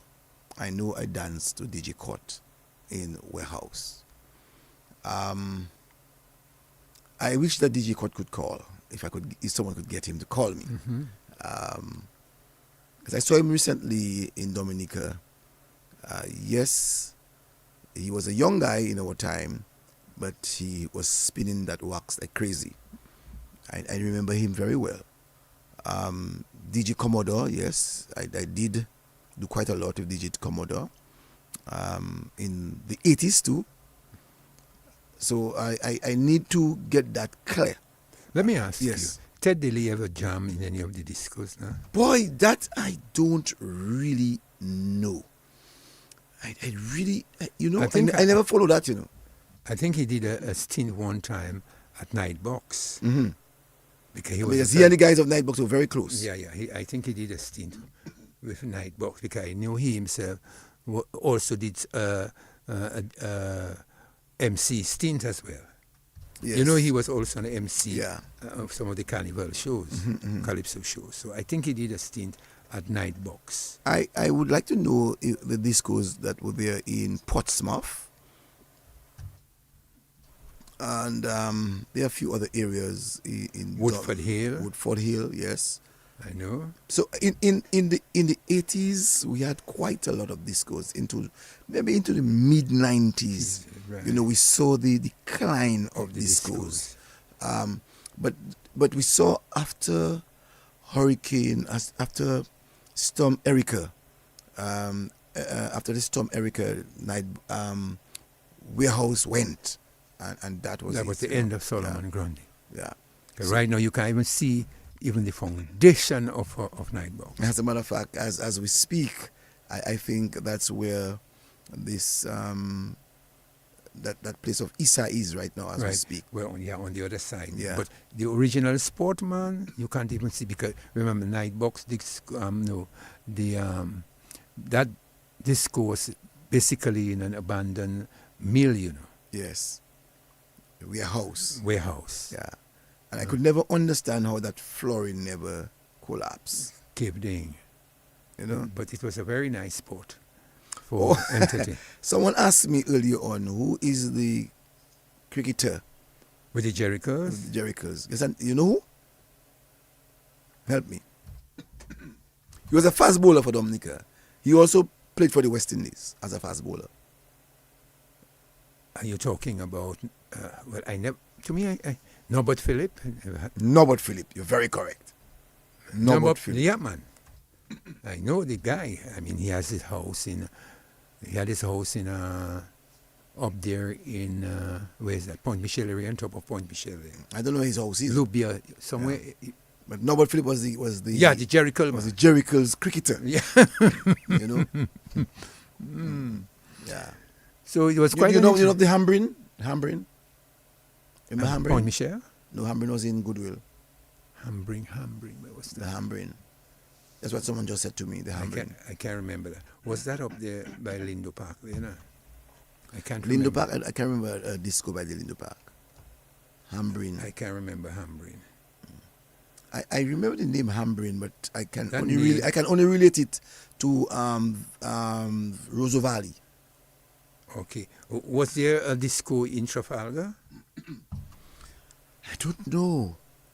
I don't know, honestly. I know there was not a disco, but a dance hall in Campbell. Waxo. Oh, yeah, we used to call it Waxo Disco. Waxo Disco. I danced there. You dance there. Mm-hmm. That's So Massac had this one. It just came and go. Oh, Simon. Simon. Simon, yeah. Simon. So Simon actually was in Massac. Waxo's Disco was in Campbell. It is now his house. Well, he's dead now. Okay, let's go take a call quickly. Good evening. Cecil. Yes, I. Me again. I surprised you don't know where the Hambring was, man. Come on, I just said. The Hambring. I said I remember. Wait a minute, was that? I said I only Hambring remember wasn't by the fire station then. Yes, that's what I'm saying. That Yeah, going up when the you Valley go Road. to I just said Valley Barbados. Road. I just said Valley Yeah, Road. in the little corner there. I just said Valley Road. Yeah, Valley Road. You know who I that? guess I switched to call you by the time you do. Valley Road. I Julian said- Giro, man. Yeah.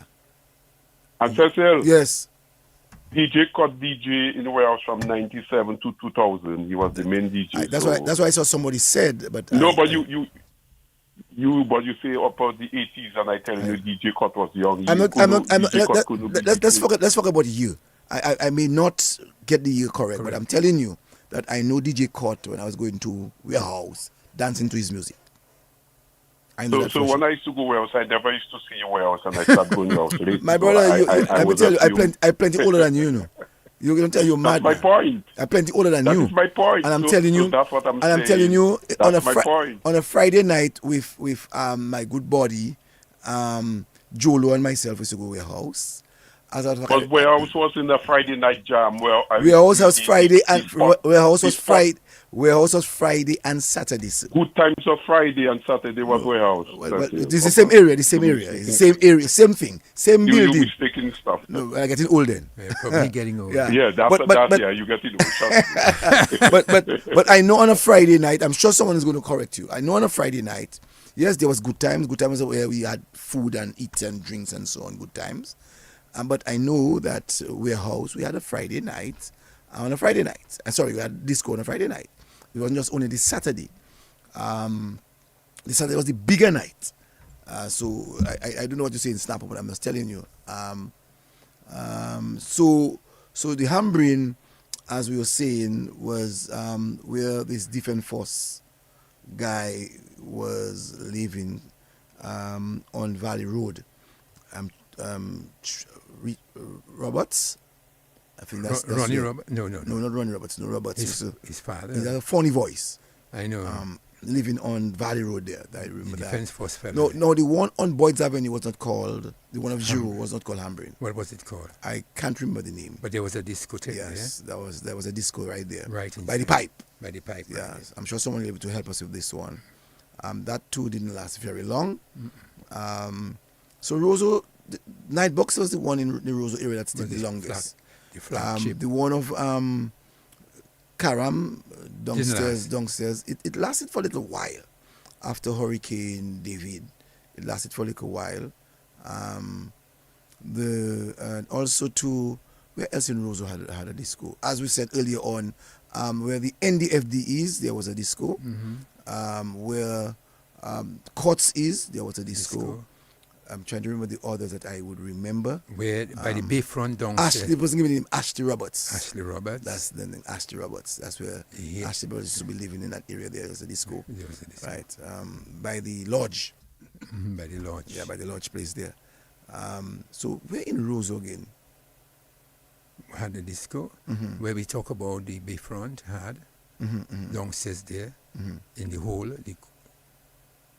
whole downstairs there. I think Crazy at one time had some music placed there as well. Okay.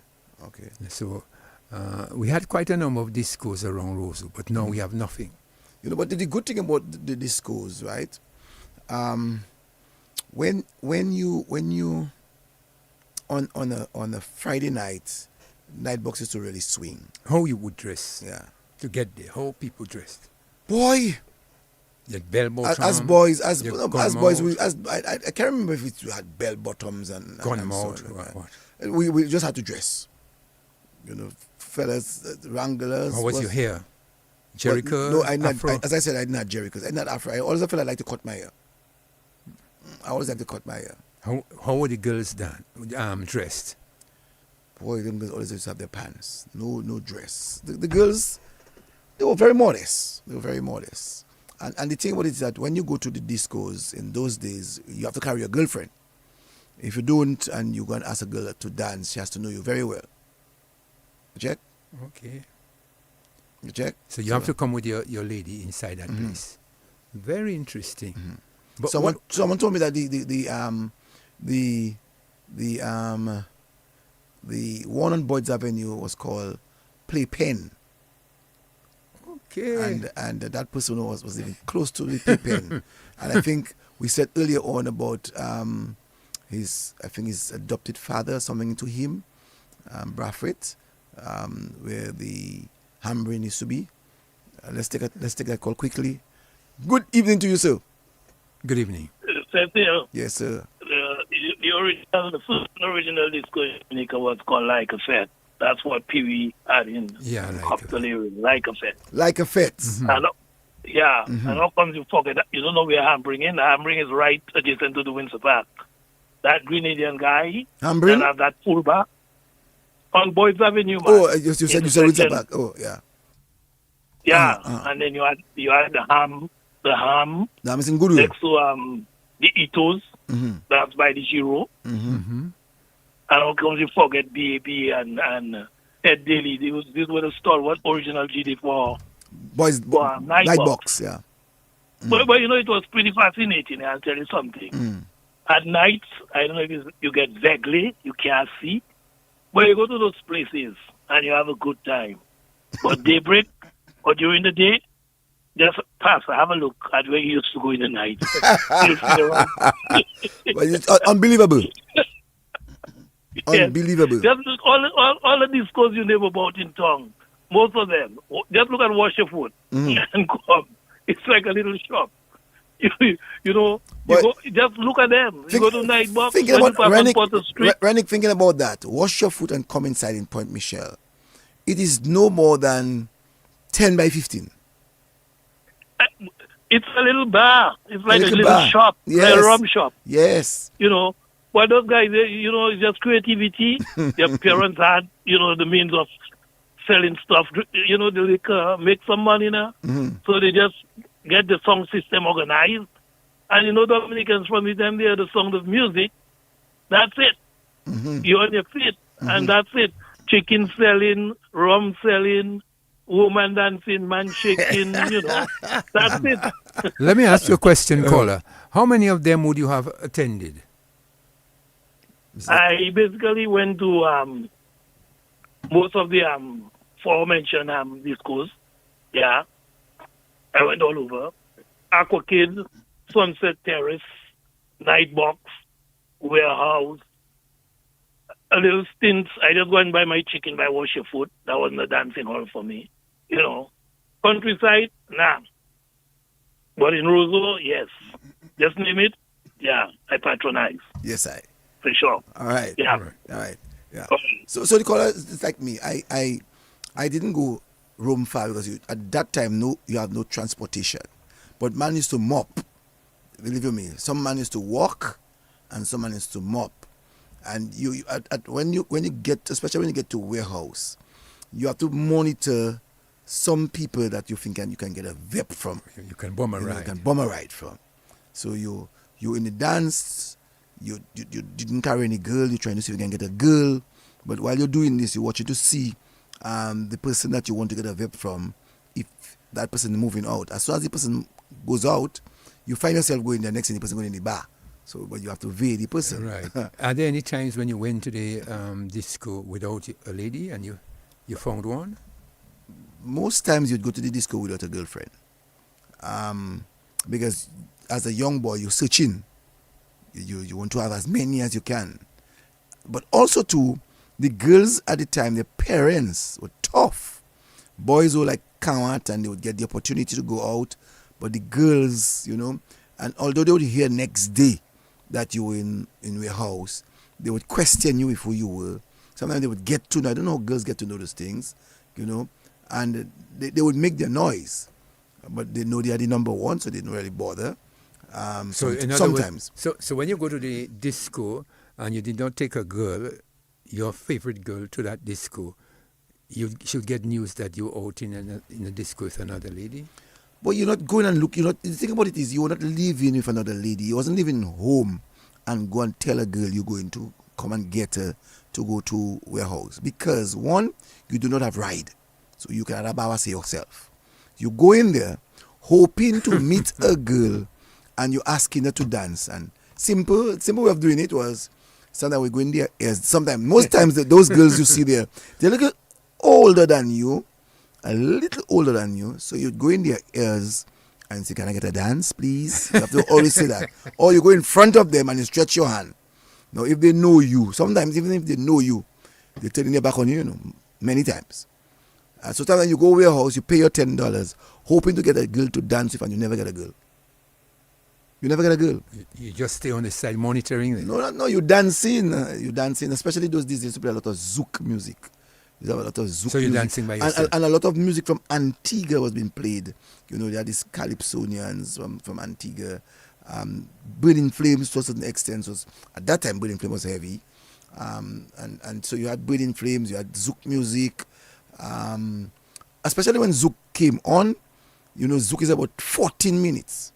Wow. And you want to ensure you get a girl. Because that is 14 long minutes. To be with her. To be for a girl. And you can hold her, you can spin her, you can, so girls too used to monitor how guys are dancing to see which guy they would like to dance with too. So you have to be able to dance well for them to tell you yes. You check? So they're monitoring your dancing prowess. Yes. So if in and case... And when you come to them, they're happy that you come to them and they'll give you the dance. Because the zouk is a very long one. And you must be able to do it. You have to be able to dance, my brother. So if you come there like a rookie. No, you come like a rookie. When the first spin happened with the girl, she letting you go nicely. And they used to say, "I'm going to get a drink," or "I'm going to the bathroom," and you never see them again. Did they say you right? Good evening to you, caller. Yeah, Bobo again. Fireman touching this, but yeah, that's not the roll out. Now, Mr. Joseph, in spite of all this type of discourse and everything that's happening, right? The empresses and them know the code, the dress code wasn't the code they have today for sure, right? Nope. Boy, the code they have there today. Boy, fellas must know some people face. Hey, the upper road in fireman when I'm listening. You mean the code changed then? Yes. Someone said Hambrin was on Valley Road, which I said. Yeah. The house, which is two buildings away from the former Roseau Health Center. That's correct. It is a derelict building. That is very correct now. Where was a fire? There was a fire that is very correct recently, and Flamingo was opposite PSU, not. Someone says public service. Not. Where is it? The person said Flamingo was opposite PSU. Very correct. Very correct. Not sure if it was a disco. No, it was not a disco. It was not a disco. People was playing pools there. And it was a restaurant. And can't remember the man name. He just passed recently. As a matter of fact, I remember the guy, and when I remember the guy, the week I remember the guy died the same week. He had one of the oldest vehicles. And he had a blue car. He had a blue car. Yeah, a blue car. But he had it from many. A hill man, packed inside of where we were playing the pools. Yeah. It was that easy to get a dance in warehouse. You could, maybe you have to be a popular guy. A popular guy, man. Yeah, it was not very easy to get a girl to dance. No, how were the girls dressed? Would they have their pants on? Pants, yeah, most time pants. Is there hot pants? Yeah. Is it their I haven't seen girls with short pants in those days. No short pants? I haven't seen girls with short pants. They come with their jeans? Yeah. Any back out? What were they dressed? Yeah. You hear what the caller said? Right now, if you go to those kind of dancing now, would you meet the long pants? Or you meet something shorter? Wait, no? Let's not talk about no. Boy, things changes. Someone said, don't forget the bus driver from Kinfield, Disco on Wheels. Yes, man. I was talking about John. John, right? So Yeah, that earlier on. Yeah. So someone said the longest song was Fam Polkets? Yeah. That was Fam Polkets in Wadiko time. Yeah, that's from that group. Les Aiglons? Les Aiglons? No. Les Aiglons. No. Les Aiglons. I'm trying to remember. Anyway, but when you hear a French song or get ready. When you hear that French song playing, any French song, get ready. And you don't have a girl, my brother, you're in problem. Better go outside, meet some partners and start to talk. Go buy good times, buy your chicken. That wasn't easy, you know. And that's the truth. When you see you start to dance with a girl, all right, after you had to get the girl and the girl agreed to dance with you, and the girl realized, boy, you cannot dance. But that the woman leaving you one time, you know. But don't you have to have money in your pocket to buy some chicken? But those girls in those times, they had like a copper whizzer in them. To be quite honest with you, they had like a copper whizzer. They come with their money, they buy in their chicken. You would offer them, and most times you offer them a malt. Malt is offering these girls, you know, malt and chicken. If anybody deny that, tell me. A malt and chicken. Seldomly, the girls would take a beer. Seldomly. You know what I'm saying? You give them your Vita Malt? Vita Malt was the in thing. Vita Malt. And there was a beer from Jamaica in those days. Red Stripe? Red Stripe. There was this and there was another one called Eco, something like that. There was a beer called Eco. So they would not drink any alcohol, no? Brandy, whiskey. Not that they wouldn't drink brandy and whiskey. They would. You check. Coupe Clou was the band name. Coupe Clou. Okay. Thanks very much, Ambrose Thomas. So yes, the girls would drink because in those days a whiskey. Too expensive? No, it wasn't. No, I think whiskey is $12 and so on. In those days, man, whiskey was $5 at that time. It was $5 for a Johnny Walker and whiskey and ice or what? And not no big name whiskey, you know. Now you have big name whiskey. But the popular one was Johnny Walker. Black and white. That another one called black and white. You have a cat on it. A black and white cat. You know? Right now, if you go to those discos, you'd have to probably offer maybe, what do you call that? Those kind of whiskey they have there. $50. Why? How you? The red one, the red whiskey or the blue whiskey or the... Someone asked me if the Bronx was the Bronx in Baffy State. No, it wasn't a disco. Fellas used to go there, have music, we dancing, drinking our rum. It wasn't a disco. Nobody danced there? People was dancing there. I mean, all kind of people come there and dance. It was a very popular area in Baffy State. And in Roseau, lasted for a very long time. Gojio used to actually manage it with Gloria. Oh, Paphili, boy. Yeah. That Bronx. I remember that, man. Yeah, Paphili had it, man. So they put them in the Echo. It was a beer from St. Vincent. I remember that beer, you know. And Red Label. So I said Red Label. The Red Label. No, I not say no. Echo was the beer name. It was from St. Vincent. They also had the Red Label. Black Label was there wrong, but the Black Label wasn't selling. That was too expensive for many of us. You check. Doers wasn't wrong. I don't think Doers Scotch whiskey was wrong. I don't think so. Well, I don't think Doers was. Someone can correct me. But so Cecil, what would be the itinerary? Basically, you come there with your lady. Or no. Let me tell you, what's the program? You leave at your home. Let's say you leave around 11 o'clock because you have to try to mop a ride or get a ride. You go by the bridge. And everybody will warehouse. And when a vehicle stop for you running, get a ride, you go in warehouse. You arrive in warehouse. You had good times at the back where you could buy your chicken and you relax there for some time, talk nonsense, but you're eyeing to see who you can see coming in there to see if you can get. Warehouse would not bang, big time bang, not under 12:30. So, you know, dance really started around 12:30. 12:30. And you veil and you eyeing somebody, you see somebody, say, okay, when the person go inside, now you're paying your $10. Yeah, White Horse whiskey was the drink in the time. That's correct. Person is very correct. White Horse whiskey. And and you go inside and you dance into the whatever music you know. Major Brandy was another big one too. Major Brandy was a big one. And you're dancing to the music. But while you're dancing, you know, you're walking through.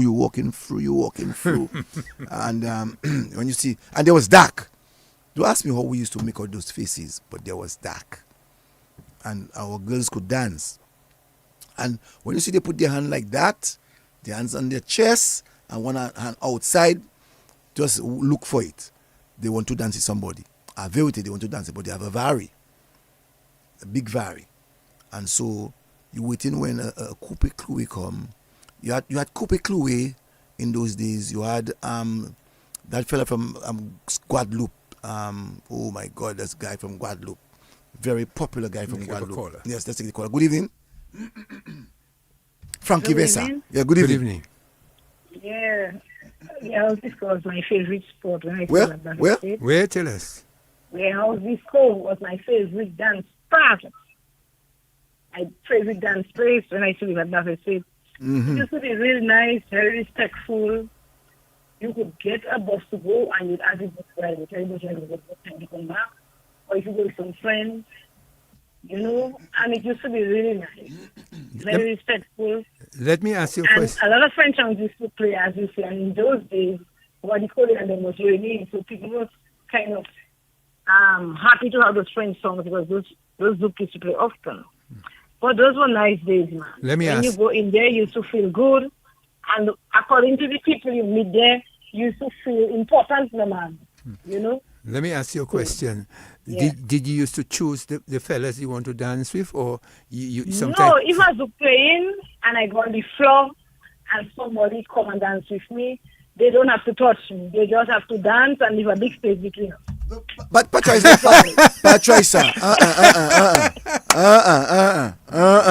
no partner going and dance if you space. Nice, all right, thank you. Big space. All right. Yeah, Bala, that caller don't fully media, no?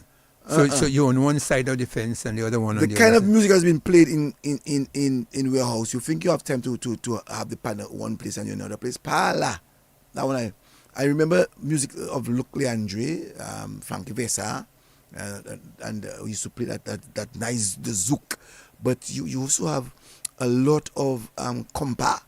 You know, while them were very good with the compa music, you know.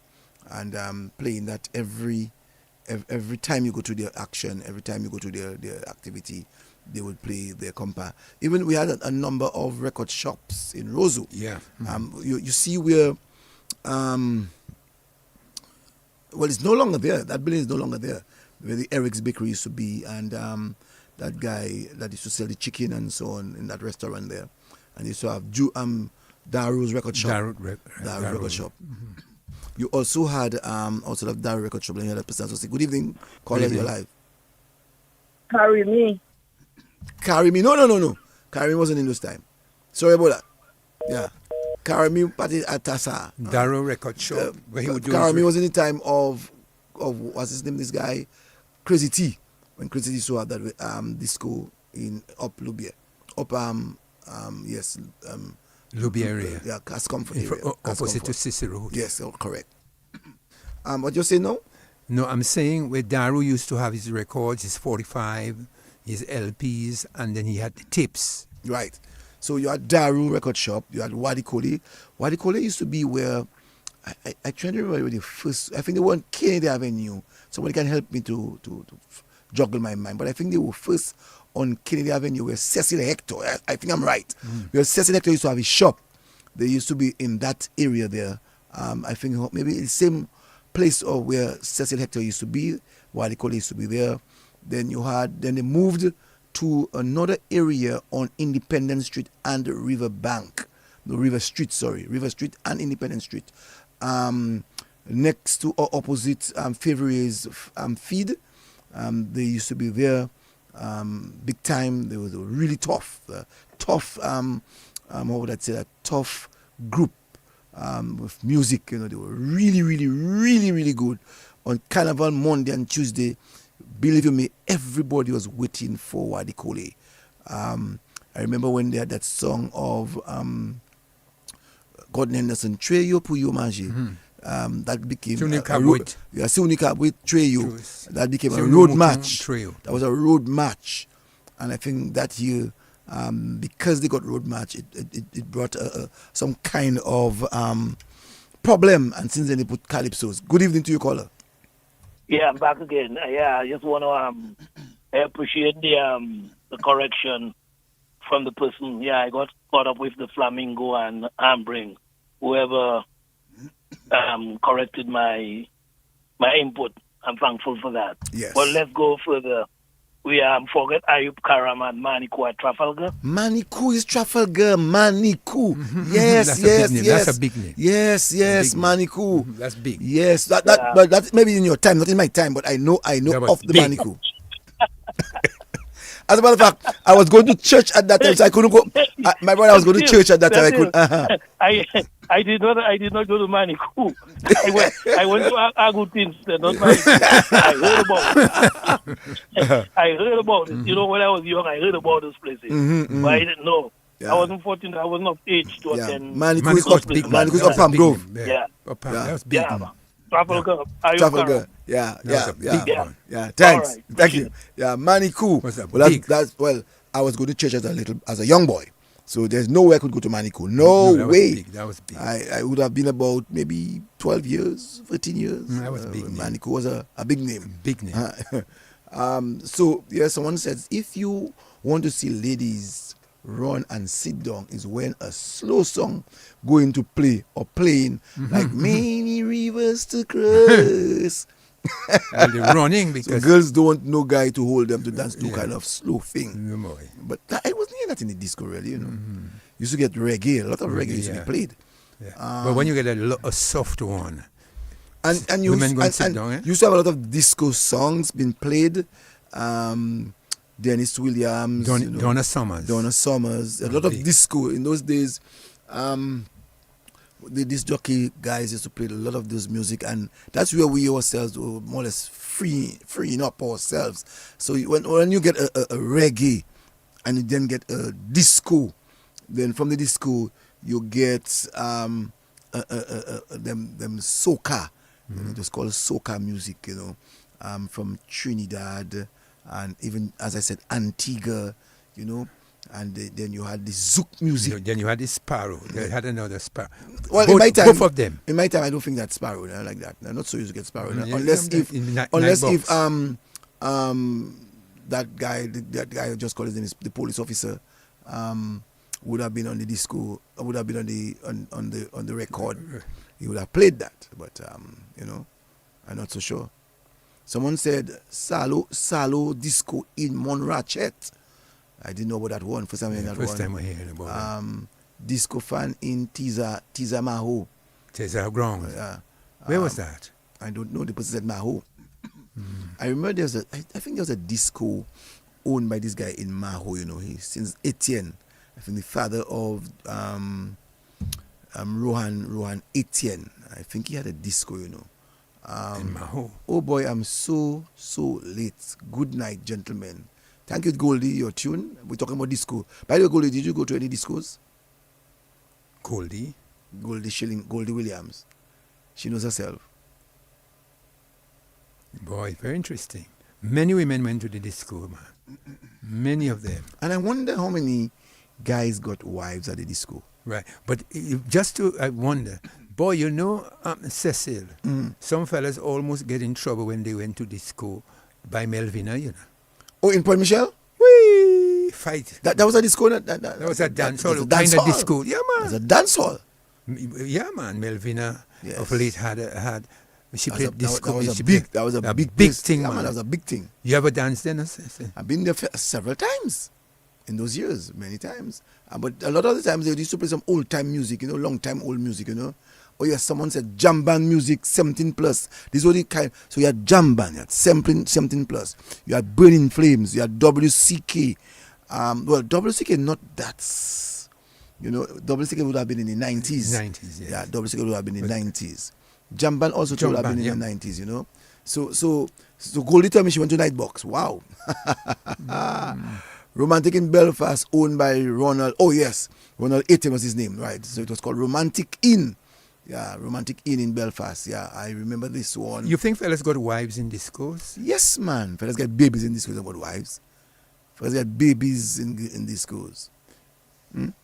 Okay, so in other words, according to the song, we had quite a number of disco babies, man. Of course, naturally, it's human being, you know. Wow. You go to a disco, a girl likes you, you like a woman, you know. So what happens? You spend the night. Spend the night, you know. So many fathers would have been made during the disco time. I try to wonder. Let me ask you. I'm not so sure because at that tender age, at that early age in the 20s, I had no transportation. I'm trying to remember. Well, I know for sure I wasn't going home with girls. You dance, you enjoy yourself, and you go home. What we used to do was to take their telephone numbers. So the telephone numbers would be their mother's home number, not their phone number. Nobody had phone. Wow. Yeah, nobody had their own phone. They had mothers. Good evening.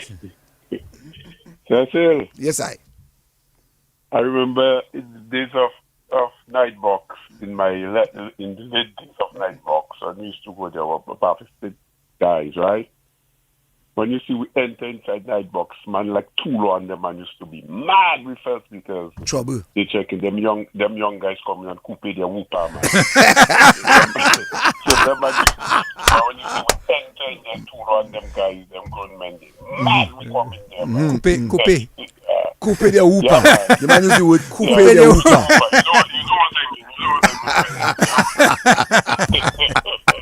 I can never forget. So fellas, I like that. Fellas marking you all night. Yes, yeah. And I can remember that young guy getting stabbed there, man. I can never forget that, bro. I was outside ready to go, man. And this young guy, I think he born in Guadeloupe by his mom from Dominica, and I remember the guy that did that to him. I can never forget hearing the guy make that statement, and I left and go my next day. The young guy got stabbed, man. I was like, yeah. And that was the last time I ended up going Nightbox. Because I grew up next to Nightbox, and then we moved to Mavericks, so I was familiar with another little boy and familiar with these guys that own Nightbox. It's like the Cove. It's like the Cove also too. I think it was the last activity that was on the Cove was the Wednesday. Remember, there used to be a Wednesday party. Dance party, right. On a Wednesday on the Cove in Kinfield, and a popular guy by the name of Martin Burns got stabbed and killed. It's not the Cove, man. It's not the Cove, what they call it? It's in Acrocade. Yeah, Acrocade. Yeah, it was called Acrocade at the time. Well, that was the summer jam. That was the summer jam. Yes, it was on a Wednesday. We used to have it on a Wednesday. Yeah, it was on a Wednesday, exactly. It was a big activity. And that's the only night I didn't go Cecil. Wasn't that interesting? Wow. Yeah. That was good that you didn't go that night. Yeah, that's the only night, exactly. Yeah. That's the only night. Yeah. But Warehouse now, to switch to Warehouse used to play a whole variety of music, like the music that was raining at the time. So when jam bands, things was raining, you had it. Then before you used to have like when soca used to rain with Sugar Hollows. Yes, Baron. Baron, and then they used to mix disco with it, and then dancehall used to rain. Sabarangs with that song. Yes, them bow. Yes, it's correct. I remember Christmas time, man, Daybreak, that was playing, and the flooring of Warehouse was just rocking, man. I swear, if the flooring going to sing with them bow. So that was great days in the Warehouse time, man. It's something about Warehouse, they put something there to bring people. Because no matter where you go, what action you go, you have to find yourself in the Warehouse after. But not only that, you go home. Not only that, a lot of discos came in after. So we had this one up at Mont Daniel. We had all kind of discos. And you know what? They never lasted. They never last like Warehouse. Something about the Warehouse has something about it, man. I have the lady that called said, when you enter in Wales, something about there that used to feel nice, man. You have a nice feeling about there. The DJ was on top. The DJ was on top. Everybody dong, nice lights, and everybody well dressed, And let me tell you, I used to DJ there steady. Even guy was a DJ in there steady. Yes. when Come Mother Come, that was a special night.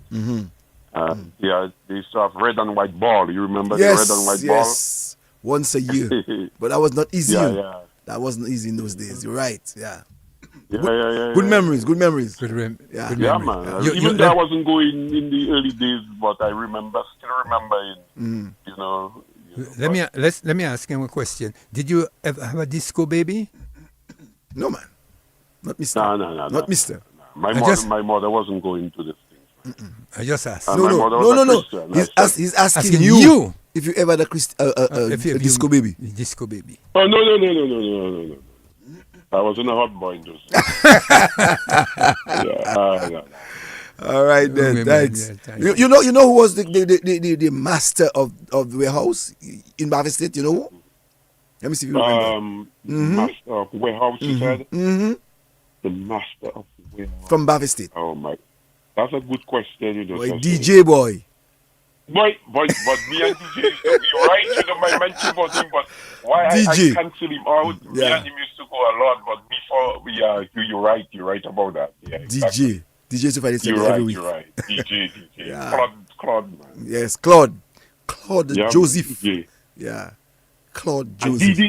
The king of warehouse was Didi. It's Didi. Didi Alexander. Yeah, the king of warehouse was Didi. King of warehouse. Yes, Didi. Every week. Thank you. Yeah, that's true. Didi was the king of warehouse. Wow. You check the king of warehouse. There were a number of guys that you when you go to warehouse that you would meet. You know, so DJ and his gang. I'm trying to just recall some of the guys. You know, but their names are not coming to you in play. You know, but there were some guys So Bavia State had a group. But Bavia State, let me tell you, everything Bavia State is in it. So when the disco used to be raining on at NDFD, Bavia State there. Bavia State was always there. Inside that place. Give that to Bavia State. They supported all discos. They were big. All of us were big fans of Wadi Kodi. Big fans. Did you all have any great dancers among them? But all our guys were good dancers. All of us were Anyone good stands out? I can maybe say me.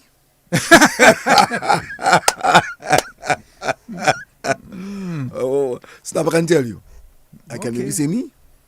I wouldn't doubt it. You wouldn't doubt it? I wouldn't doubt it. Yeah, but on a serious note, the Bavia State guys we saw always dominate. Be there. Yeah, we saw always be there. And as you said before, that fellas fed the Bavia State group. Once you all were coming, a group of all you, the guys felt threatened that the ladies would disappear under them. That's at the night box disco. Night box. You know, with coupe de whooper. Coupe. I like the way he put it. Coupe de whooper. So if you do not understand that, don't ask us to explain. Don't ask us to explain. Check. We coupe de whooper. Yes. And not just night box, eh? Other discos.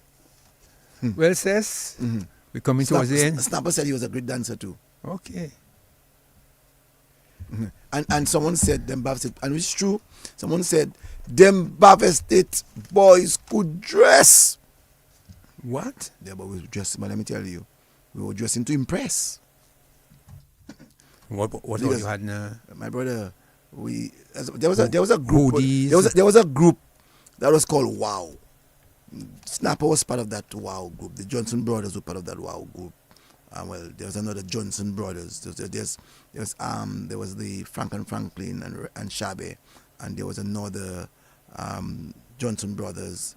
One is in the States, one is a mechanic in Dominica. I'm trying to remember the names. So you had that Wow group. DJ was in that Wow group. Jerry was in a Wow group. So you had the guys in that Wow group, and those guys, when they were going out in numbers, and they were always well dressed. And the girls would have gone for them. Wow. I can tell you that. The Wow group, someone said the Wow group was a deadly group. Cheryl Lakou said that. They were a deadly group. Let me tell you, girls would flock in their feet. Wow. What a night. Yeah. Says? Boy, already 11 o'clock. It's already 4 minutes after 11. Can you imagine? when you're having a good time, what happens? Yeah, yes. Jolted our memories. Yes, going back, talk about just discos. Disco. We will probably next time look and at which was good about it, that people from various communities were able to tell us their discos in the area. And that's what the Lakou is about, to remind people, of how we have moved. And maybe we missed talking about the scarf in guys' back pockets. We have to talk about that sometime. The scarf. Ken and Tony, I see Anthony's here. No, Ken is here. So that Ken and Anthony, aka Skelly. Oh yes, Skelly was the other brother, the Johnson brother. So Kent was the one that is in Dominica, the mechanic, and Anthony, aka Skelly, is in the US of A. I think he's in New York. So these two brothers were Johnsons. So we had a number of guys in the WOW group, and as we said, they were very impressed by the ladies, or the ladies loved them quite a lot. I do not know how many of them had disco babies, but I know for sure. And strange, but true.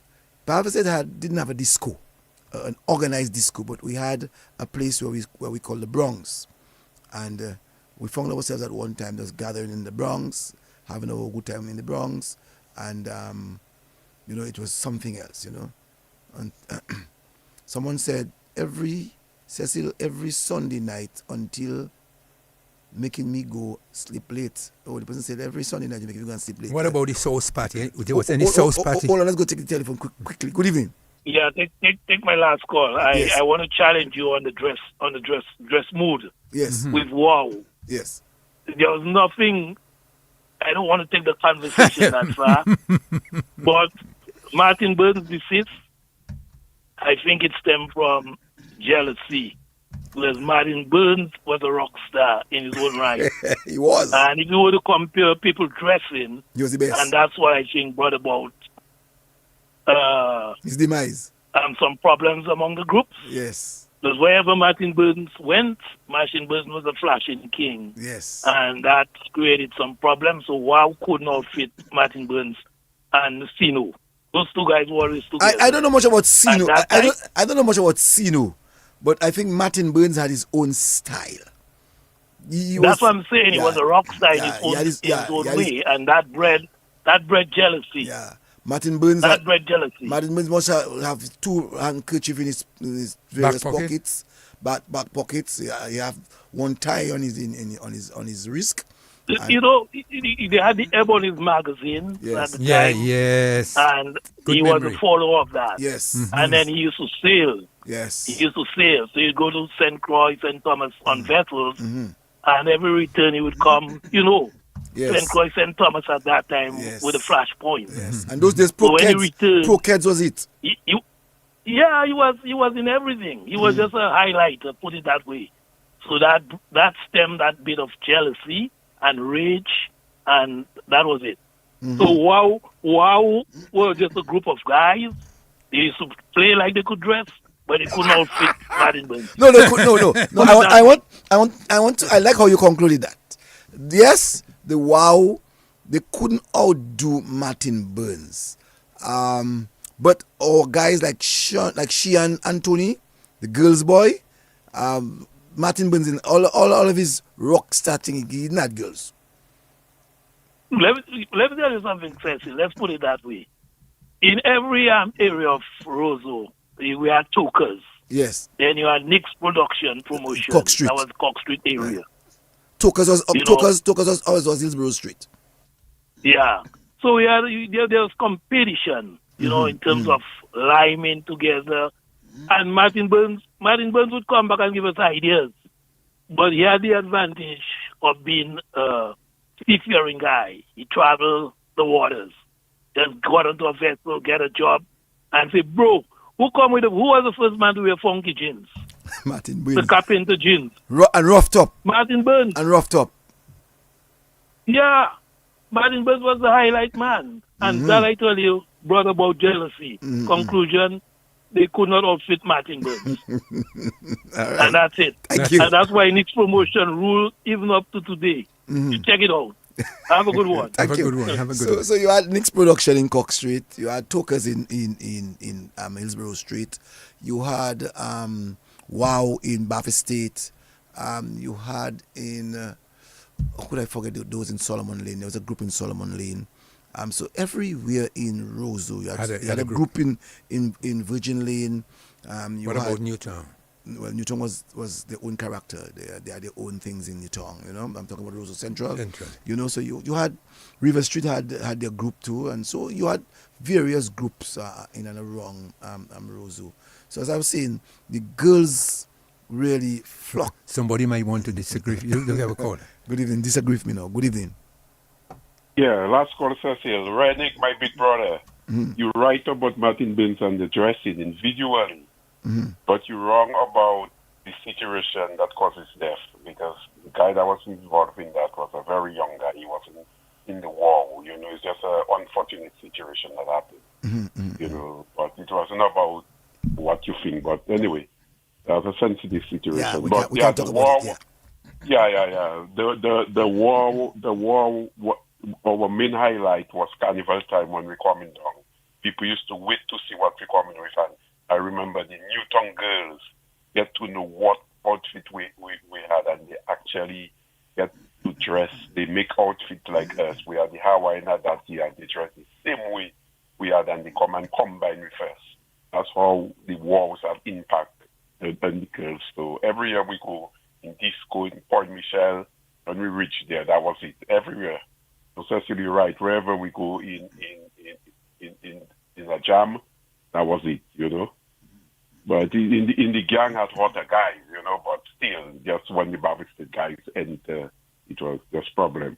Yes. You know. So those were the good days. Man. Yes, that was the good days. Yeah, man. Yeah. Well, yeah. So someone said in Pottersville they had the Outlaw 9. Yeah. So you see every community, every part of Roseau had a group, you know. So in Pottersville they had the Outlaw 9, and I'm trying to remember the group name in Solomon Lane. How could I forget that, you know? And you had Donkey and Hawks. Ooh, you had names, man. Yeah, Wow. Bikes was popular. Another time we have to maybe come and maybe talk about. You see, the like bikes. we're giving ourselves the opportunity now to maybe speak of things that some persons would have forgotten. Yeah. So people seeing bikes today and they don't understand. But bicycle? No, motorbikes. You know, they used to have 250 Yamaha, a Honda. So we need to maybe even talk about that maybe next week. So we'll take some time before we get to bring somebody in. Right. You know, so it's an opportunity that we can take now and to really remind people of some of the things that we do. And I'm sure, as we spoke about the disco tonight, right. I am sure that it clicked many minds. No, going to the disco, would you have the sports car? I mean, for the fellas, the high-end fellas, would they come in their sports car? Would they come in the Volkswagen? Would they come in the Hillman Hunter? Well, I'll tell you, a lot of the guys who went, especially to the to warehouse, they used to use their parents' vehicles. So guys from, so you had a lot of guys from Goodwill, all right. A lot of guys from Goodwill had their parents' vehicles, and they would come check their partners, and they would someone gave me the name. Dallas City was in Solomon Lane. Yeah. But that's what happened, and sometimes. People like Totes, you know, Totes guy would he had his Subaru at that time. You know. Totes come in a Subaru. No, Totes used to have his Subaru.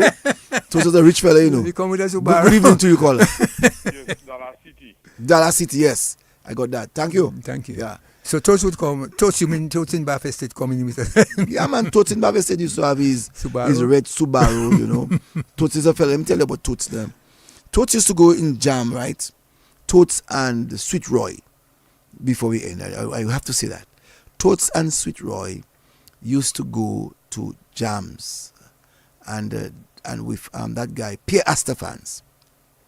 He's still there with Pierre. And they used to go around all kind of action it had in Roseau and Goodwill. You know what those guys used to be doing? What? Say so. Those guys used to go at the back or walk in the kitchen and to see if they have any bomb of food on the kitchen, in the kitchen boiling. Okay. And those guys, let's use the Lakou term. When the bomb of food cook, all right, everybody dancing, drinking, and so on, talking nonsense, and so. Totes, Pierre Astafans, and Sweet Roy. Roy's a Sheja. I'm trying to remember his first name, but Sweet Roy. Mm-hmm. All right, and I think Tony Astafans was in that too, if I remember. Them guys used to go in people's party and blockade them people bomb of food. If Totes listening, Totes can call us and tell us. Blockade them people plates of bomb of food. Especially the pilau. And my brother, let me tell you, them man not easy. They would blockade it and they would decide how much food they're leaving for you and give the rest of the food. Those were the days. I'm telling you. The Lakou. And it was great times. Nobody make noise, nobody fight. You just know once you see Totes in an area. And the chief mopper of parties in Roseau was Derek Alexander, the DD. Derek Alexander DD was the chief mopper. Rennick Thomas, to a certain extent, was a mopper too.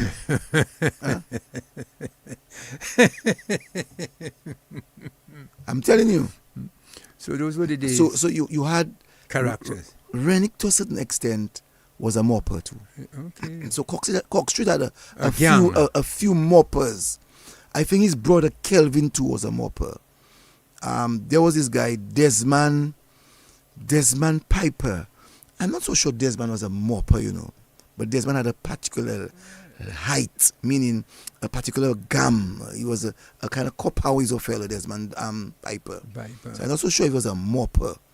But you had a few fellas in Roseau that used to mop, So I think we have to talk about, someone just said to me, about 125, 250, 500 bikes, meaning that's the size of the bikes, There was also street bikes, Sandy, Robo, guys like Desmond, Palo, had unique bikes as well, Action Man was the chief. What about that fella? I know he was a fella used to race down the whole of Roseau with his bike and his vehicle. He's now partially crippled. What's his name there? Who's that? He down by Chico area there. I forgot his name.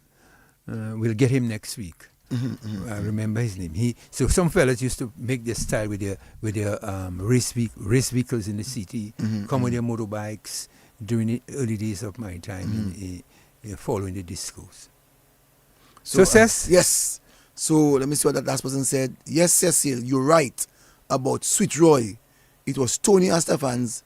He and Sweet Roy was really good friends. Yeah, so I know they used to go mop people party. The Tony Astafans you're talking about. Go mop people party and check them people and if they're bomb of food and take them people bomb of food in their parties. And every weekend we used to have a party here. Especially around Carnival time. That was my favorite thing. Toti. Stoneface was the other. Someone told me Stoneface was another one.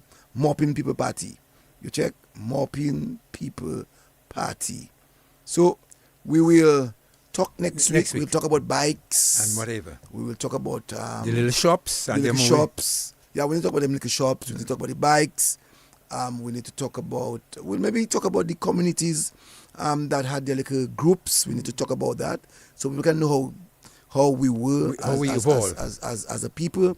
We used to do it well. Someone said we need to talk about Lionel Pinard. Lionel Pinard would have been in the 70s. Lionel Pinard was a bike man. He used to love the Harley Davis. And I know that he was also a guy who loved he loved boats. His boats, boats. Lionel Pinard, as a matter of fact, is the father of Ian Pinard. Right. You know where he is now? Well, I know he's in Dominica. I think I saw him. The last time I saw him in Dominica, he was living in Center Room. I'm not so sure where he is now. Right now, he is in, I'll tell you where, in Dodan. Oh, he lives in Dodan now? Yeah. Well, the last time I saw him was in a house that I lived at in Center Room. So now that you tell me that he's in Dodan. He's in Dodan. So we'll talk about him. Exactly the spot where he is. We'll talk about him. Mm-hmm. That's where he is. So someone tell me, Cecil, you're selling out those boys. So Lionel Pinard, I know he is in Dodan. So I met him sometime back in Dodan itself. No, we're not saying that Stoneface was riding bike. We're saying that Stoneface was one a of the fella, moppers. Moppers, was a mopper. You know, and I think that's how we got his face, his name, Stoneface. And for sure, next week when we come back, we will take. We're going to take some time before we bring another person. Yeah, so because it's important for us to talk about those things. Because some of those things are lost. And so today we're seeing a lot of bikes, we're seeing a lot of things returning. We'll talk about half sleep. Half sleep. That's what it's called. Half sleep. Half sleep. And let me tell you, Ian Pinard himself lived in an area where they're now building the 70s school. Secondary school. Right. So he was there, I remember. That way, and his father's house. That's where his father lived, and that's where he lived himself. And when Lionel was there, Lionel was huge. Goodness, man, huge. He was a huge man. A huge name. And we used to consider him as one of the richest young guys in around. that area. And when we talk about boats, he was. So we'll talk about Lionel next week. Yes. God spare our lives. Thank you. It was really nice again talking about the good old days. Today we talk about discos. Next week we'll be talking on another theme. So stay tuned to the Nation Station, DBS Radio, as we always do for you, to ensure that remind you of the good old days. So next week, I want you to be part and parcel of our discussion. And stay strong, stay focused. Let's continue to serve our beautiful country, Dominica. Dominica, I love you. What about your last words, Bryn? Well, it was a pleasure. We spoke quite a bit tonight. And so all Dominicans, go out there, and those overseas and here, have a good night. Until next Sunday. Okay, have a good night. And I was saying that the person was referring. Okay, all right. So be good, stay strong, and stay focused. Again, reading competition continues on Tuesday. So I just want to say to you all, on Tuesday, DBS Radio will be going to the Collio area. Last week we were at Vekas on Friday.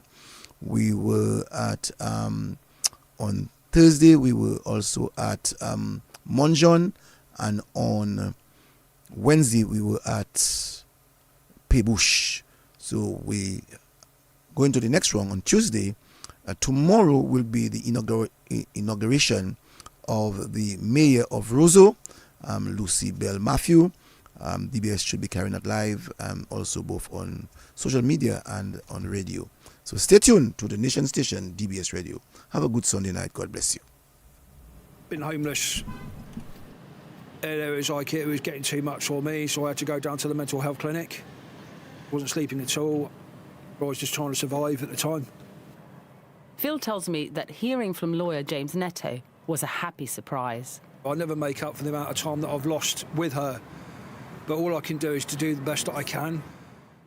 20 cases have so far gone to court, and many more are in the pipeline. The Ministry of Defence told the